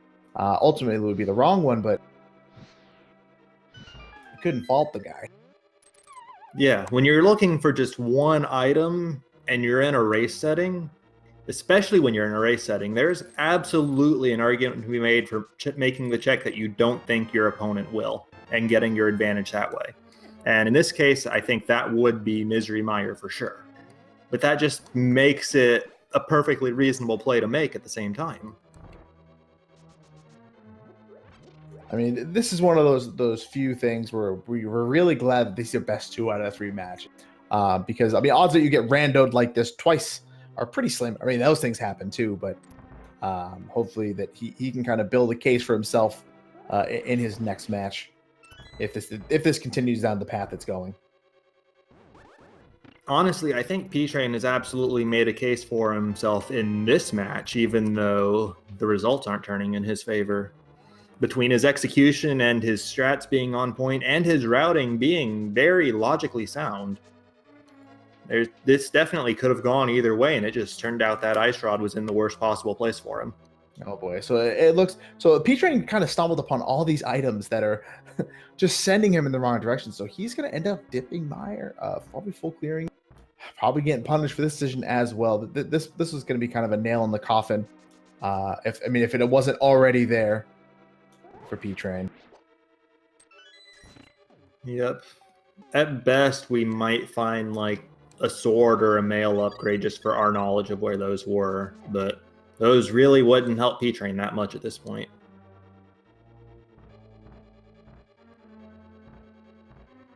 But I mean, we do get to see P-Train do execute some of these really cool rooms. Hopefully, we get to see a bit of a hook. You're going to see a really cool Meyer too. You got using some unknown hook shot strats here. Kind of one cycling that room to make it look pretty open. And etium actually doing a pretty efficient clear of Turtle Rock in his own right as well. Yep. I really love seeing well done Meyer 2 rooms. The normal strat there, as you know far better than I do, is to use the fire rod and sword beams. He had no sword beams and he had the hook shot equipped, didn't feel like switching to the fire rod, and he still did that room really well. So shout outs to him for that as well, because that's difficult to do well. Yeah, well, one cycle with the hook shot is difficult. The fire rod, you can achieve the same 0 cycle. Requires a little more magic that maybe he was kind of worried about his magic consumption at the moment. But yeah, overall, I mean, he's showing really great execution and really great heads-up knowledge about his routing as well. But seeing a lot of these rooms done in quick fashion is always really impressive to watch. And it's one of the things I love to see when watching these rando seeds.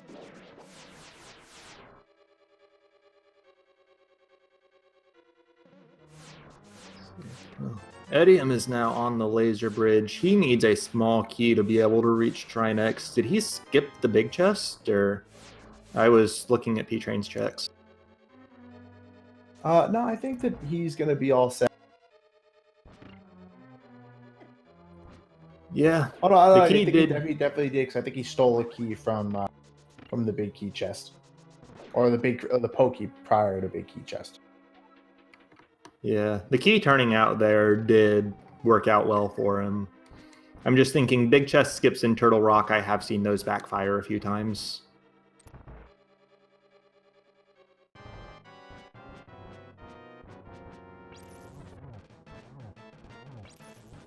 Etium opting for the front door Trinex. The slightly faster plays to kind of do the back door Trinex.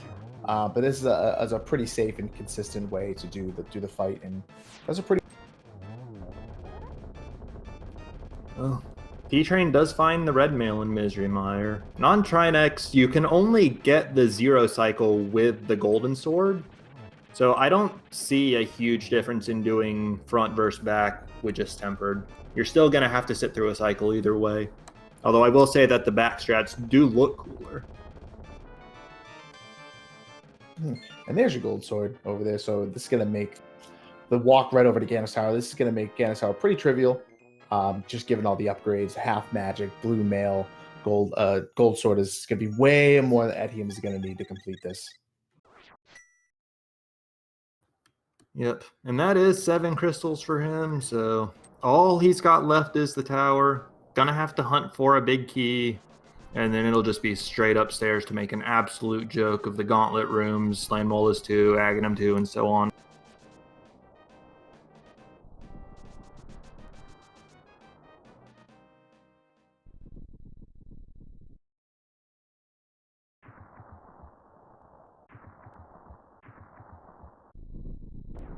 I do love this this very out of the place sign outside of Ganos Tower. I'm glad he put up some signage for all of the would-be heroes coming to fight it out.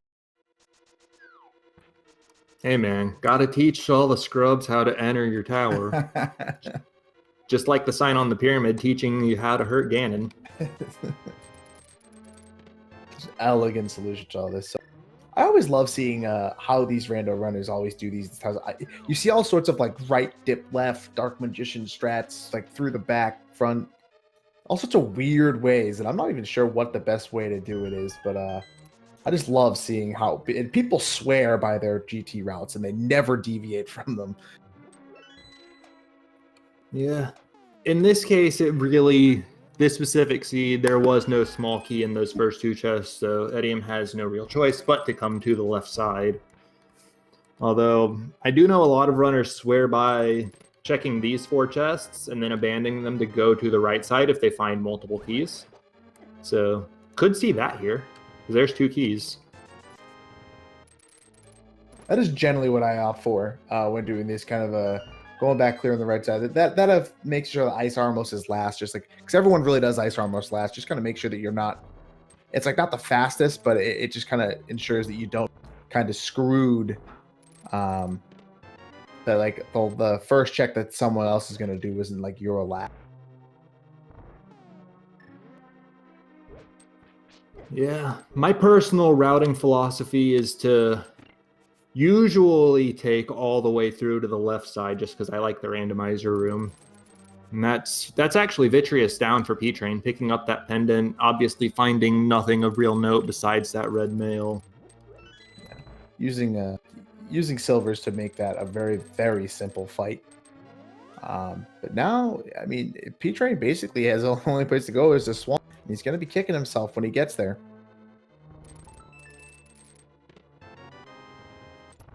And there's the red boomerang in the 9th check of Ganon's tower. I think between the 2 runners, that lights up the entirety of the tracker. Yeah, we got everything.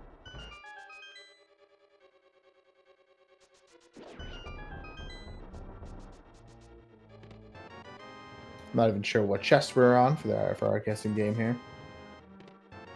That was 10, 11, 12, and 13. Which I only know off the top of my head because it's the same GT route I normally use. 10 is my lucky number, and the 10th chest is the first one of the rando room with that route. That is a very efficient way to do things. It falls apart immediately as soon as somebody deviates from the 2 hope room chests into full left route, though. I'm glad I have an experienced rando runner with me because I'm lost on some of these like the most efficient way to do these things or people's fun way to do things. Bob chest is nothing, so he's gonna have to, jump down, kill our most of those. He's gonna have to go check the 4 right chests over on the right side. And then failing that, he's going to have to sit through a tile room. Well, let's just hope that this seed shows some mercy and doesn't make them do tile room chests, please.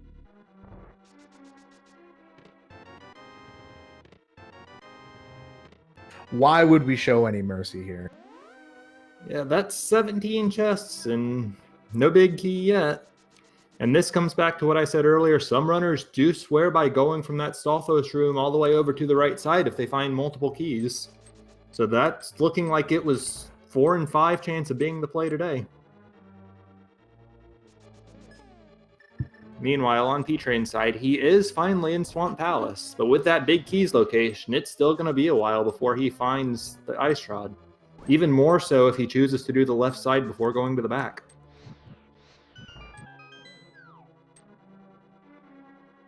And then he still has the entirety of Turtle Rock in front of him for the second time. You know when you do Turtle Rock 2 times, you know it's a tough. Yeah, but with the popularity of just going straight there and hoping the Ice Rod's there, well, there's a bug net, so I was wrong about the entire tracker being lit up. I believe I am now correct in that, though. It's like, yeah, we're both pretty wrong. So that is chest 20 for those of you keeping track out there. And now we get to see just an execution fest. See what etium can handle in Ganon's tower on the. Yep, silver arrows will absolutely slaughter these mimics.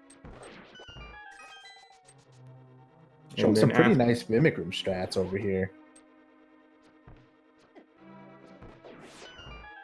A bit of trouble on this Mimics too there, but that's those are some of the harder rooms in the game. A lot of the hardest rooms in the game are in this tower. So, I mean, just having a plan for any of them is usually a really good idea when you're doing this. Because you have to do this pretty much, well, up until version 31, you had to do this every single seed. But it's always good to have these rooms in your back pocket. Yeah. And you say the Mimic rooms are hard. I'm going to agree with that, with the caveat that they're actually easy until you try to do them fast. That's where everything falls apart. Yeah, that can definitely be said about a lot of rooms in this game. About trying to go fast, but I mean that's what we're here for, right? We are trying to go fast. Oh. That silver arrow snipe was real nice. Yeah, I've never seen that Hail Mary shot across the center. I really like it. Sometimes you gotta shoot. I go for it pretty much every time just because it's right there. I think it probably hits about 1 in 15 though. Yeah, but when it does hit though, it's chef's kiss. Perfect shot. You planned it every time. You are the Robin Hood. But I love when he shoots the silver arrow shot. It just lags the entire screen. It's so.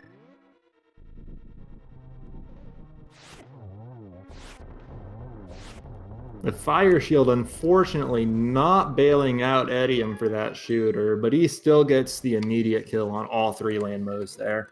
You had one job, fire shield. One job.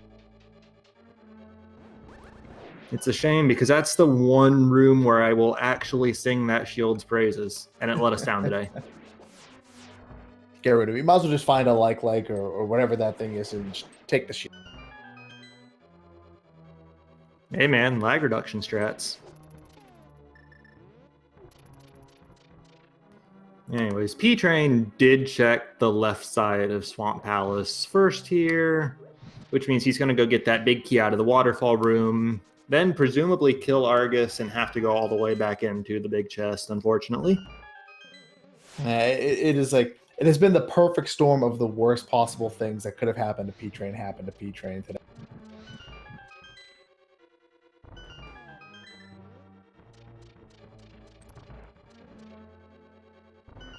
The only thing we've left to find is that as Lady wishes, we haven't found the third shield upgrade.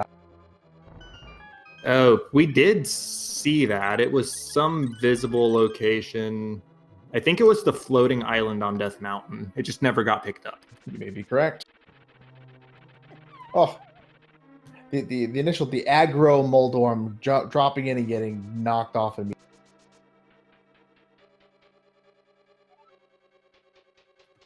Yeah, it happens to the best of us, even with the gold sword in hand. Gold sword 2 slashes is going to make that nice and easy for him.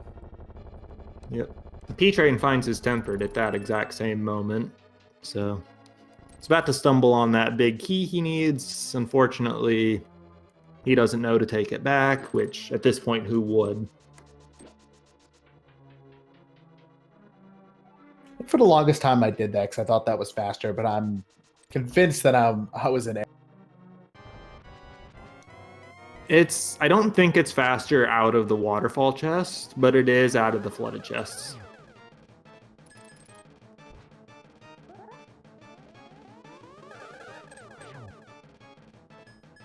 Here's the Aghanim 2 fight on etium's side. The main Aghanim body that you're trying to reflect shots into can still shoot blue balls at you like we saw in the first Aghanim fight. But the other 2 clone bodies will always shoot regular orange orbs.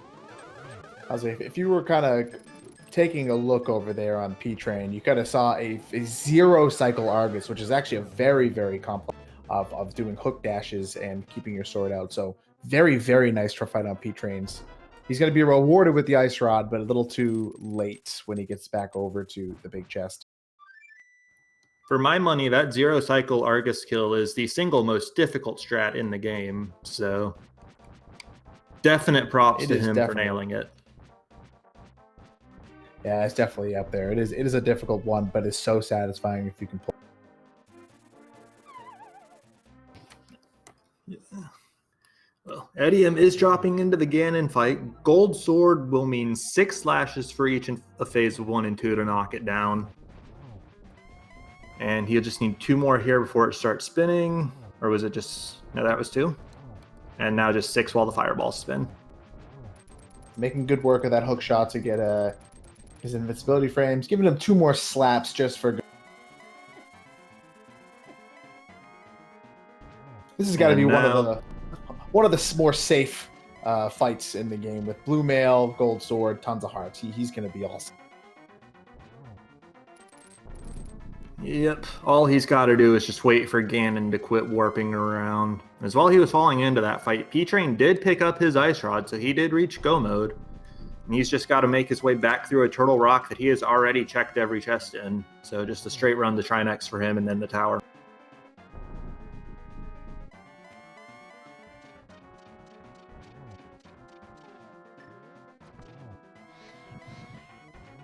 No torch glitch for Etium, but does set it up to almost nail a triple. I kind of got caught in the top right there. Well, we're going to see a nice GG in the chat for Etium, kind of finishing up Ganon and just taking a couple more seconds to take his block to catch the... Yep. Etium crosses the bridge and finishes with a time of 1 hour, 44 minutes, and 6 seconds. And then P-Train sees that and more or less immediately forfeits with a thank God. Yeah, I think that if I was P-Train, I would be of a similar thing. Yeah, he either knew that his opponent got similarly wrecked by the Ice Rod location or was completely done. And in this case, it just so happened to turn out to be done. So we will see if we can get these runners in for interviews here shortly. Please hold tight. And while we wait for that, obviously you guys can see that the tracker's not filled out. Chat's been talking about it all night because the back-end tracker for Speed Gaming was having issues. So big shout outs to our tracker tonight, White Wolf, for keeping chat abreast of absolute everything without being able to just point them to the screen. Yeah. Definitely a far bigger job than just normally pressing the buttons. Yeah, verbal tracking is very difficult and done very, very, very nicely. Noted that she was keeping track of all the behind the scenes, so big shout outs to her.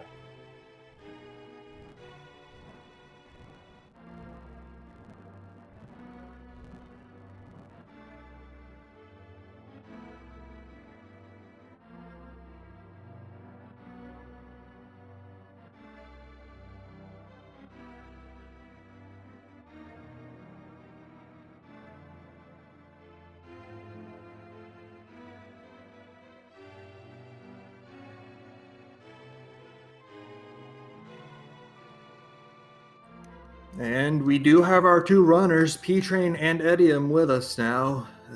GG to both of you.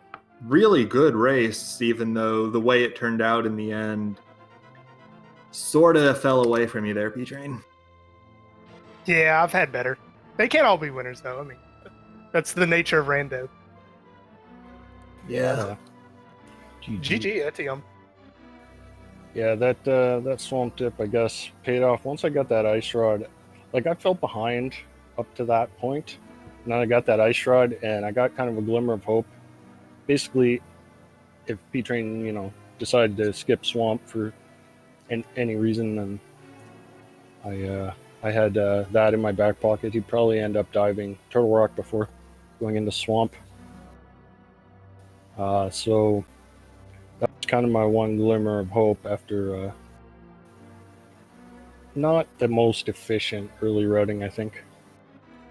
So what happened? It ended up being the difference for the both of you guys as you were running was your decision to not strand it, not go for the fire, not go to Skull Woods early. P-Train ended up getting the fire run, had that early access, so did some more efficient clearing. Ended up going to Ice Palace, clearing that. After that, without any more items to go get, ended up getting the access to the book, seeing Kane of Samaria, seeing, okay, well, now I don't have the Ice Rod at all. I have to beeline it to Turtle Rock and clearing that Turtle Rock. When Etium, without the fire rod, you didn't get to go to Ice Palace, so you decided to make a good play with the information that you had, and you went to Swamp Palace, which ended up finding you the Ice Rod. Yeah. Now, what I wanted to ask some of you is what, when you get to Dark World after such a dry seed, right, and you haven't found anything really good at all, how do you do your routing? Like what would make you, I would say P-Train, but what would make you decide to check the inside of Skullwoods first? Do you check that as an overworld check? Like how do you treat your decisions as soon as you get to Dark World? What are you looking for? So without a bow, a lot of times I tend to skip pod right after Aga. Especially with the hammer, I just went ahead and did Pipe Cave Dig Game.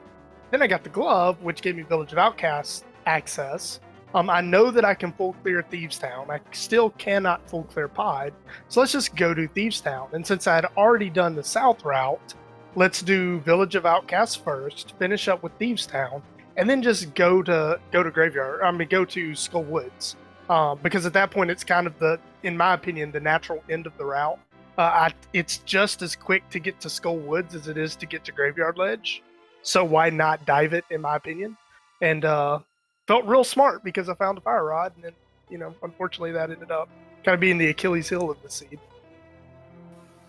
Yeah, my original plan was to do Thieves Town up into Skull Woods, but then I got the Titan's Mitt, and that kind of changed my plans. Well, Titan's Mitt and Hookshot. So that kind of changed my plans. I figured I'd head to the mountain. So I grabbed the Smith, actually, just kind of hoping for something from him. But that didn't pan out. So I went to the mountain, full cleared everything I could, including Hera Basement. And yeah, I felt kind of like my Hera play definitely cost me a few minutes. So Did you do the basement by chance? Yeah, I did. No, I skipped it.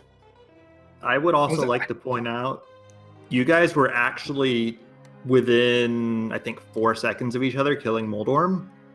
Just at that point, Etium had the Smith checks that he mentioned, and P-Train, you had the Skull Woods clear and the fire rod. So yeah, the race was very, very close. Pretty much through an hour and 20 minutes or so. Yeah, you almost saw some really crazy stuff for me. I already felt behind after the Smith chain because just seeing the book where it was and then Kane where it was, I'm like, oh man, if Etium did this before, all of the overworld garbage I did, routing Pyramid Fairy into ice and then doing catfish and all that good stuff. If Etium did this and, ice rods into Turok, I'm so far behind. So when I found the cane, I think I left an item in Desert. I skipped the Gina, went straight to Turtle Rock. I was going to do the Ether Tablet and then Hera Basement, hoping to preserve my portal. And then I found the flute, and I'm like, well, it's either behind the flute or I've lost. So I followed the flute, and nothing's in Mire. So at that point, I'm in my mind, I'm thinking, someone catch the snitch, this is done. Like there's no way I'm winning this. So I almost beelined to left side swamp, and then if it wasn't there, go to Hera Basement. Like it just goes straight to left side swamp. If it's not there, let's mirror into the basement. Because honestly, like my only hope at that point was if it was in left side swamp and Etium skipped it, or if it was in Hera Basement and Etium skipped it. I didn't feel like we were both going to last location Ice Rod. Also, I felt like, we've had access to Swamp really early. So if it's in Swamp, there's a good chance he never even found the flute. So, yeah, when I found the flute, I didn't feel good about it. When Mire was empty, I knew at that point that I pretty much was done. I was like, yeah, Reg and I were talking about how one of the worst case scenarios for what you were doing there was that if you found Cane of Samaria while you were running, if you found the flute while you were doing it, it just kept opening up so many more checks that kind of led you down a path that ended up not paying off. And it looked like you were increasingly starting to gamble a little bit more, knowing that time was short, that Etium wasn't just going.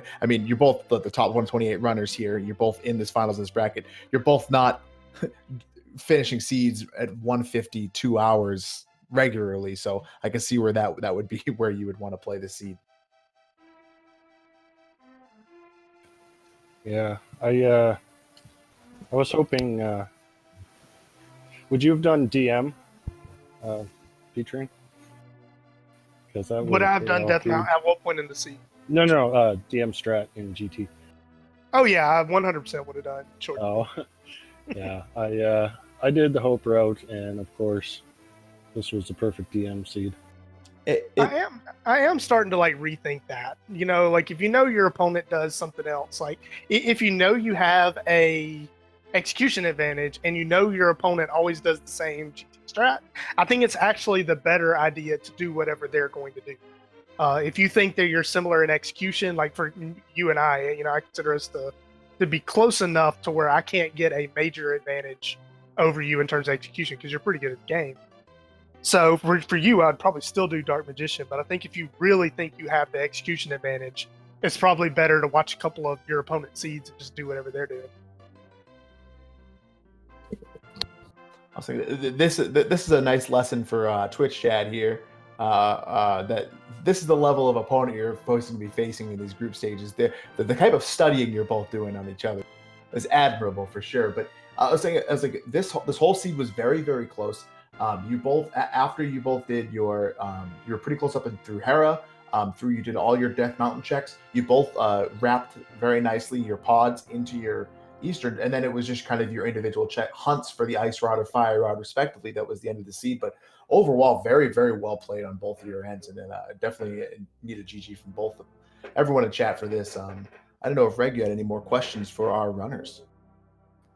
No, I don't have much in the way of questions. I did just want to say we were talking about execution, and P-Train, I did think that your execution, your individual room strats were on point throughout the entire seed.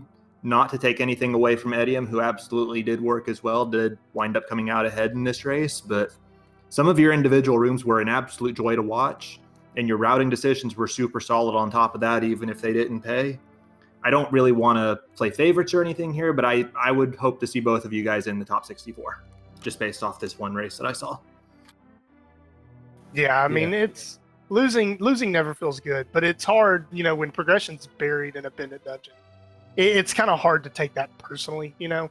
I mean, I did Hera because I was up there, and at the point of the seed I think it benefits me to do the stuff I'm unlocking rather than do the stuff that's been available, you know, basically since we got Dark World access. You kind of have to assume your opponent's done that stuff at that point. I kind of figured that, I mean, P-Train's a beast, you know. So if it's a linear execution heavy seed, he's probably going to win. So I was getting a little worried because Aga seeds are usually pretty linear. And of course, we went up to the mountain, got the bow there. So I was thinking, okay, it'll be bow to pod and then something in pod to somewhere else. And then pod and Eastern just ended up empty. And then you kind of had to make some decisions. So that's the kind of seed I think that favored me a little bit. Yeah, I was like, very nice. Well, it was it was wonderful watching you both run. I cannot wait to see game 2 of this 3-game set. I think that everyone in chat is going to be kind of ready, looking at the tracker eagerly to see when you guys are going to be playing next. So without any last parting comments for us, Etium? No, just GG and looking forward to the rest of this series. Would not surprise me at all if we went to game 3. Yeah, GG Etium. Thank you, Lanxian and Reg, for commentating. Thank you, White Wolfos, for explaining that the tracker was broken for the majority of the scene. You're a real MVP. And appreciate the restream. Thanks, guys. Actually, before we go, that does remind me there was a question I meant to ask but didn't. P-Train, have you thought about Game 2 settings at all yet? Are you willing to share that with us if you have? I'm not sure. I'm honestly not sure. I don't know what to tell you. That is perfectly reasonable. You've got at least until you schedule the match to come up with it. Try not to give up the trade secrets. So, I mean, I'm going to let Etium know as soon as I know. I honestly don't know what I'm going with right now. that's fair enough. So, all right. I was like, without that, we are going to try to close up shop on this run. I would like, please, if you liked what you saw here today, please go and follow our 2 runners, Etium and P-Train. It's absolutely excellent rando content. Follow my good buddy Reg over here. Get him follow. He's a great commentary. White Wolf Wolf's down there. Cyclone up on the restream. Please, and make sure you're following all the speed gamings 1 through 6 and the ALTTPR 1 through a billion. I think we're at this point. So at that point, Reg, if you got anything else for us, you can take us away.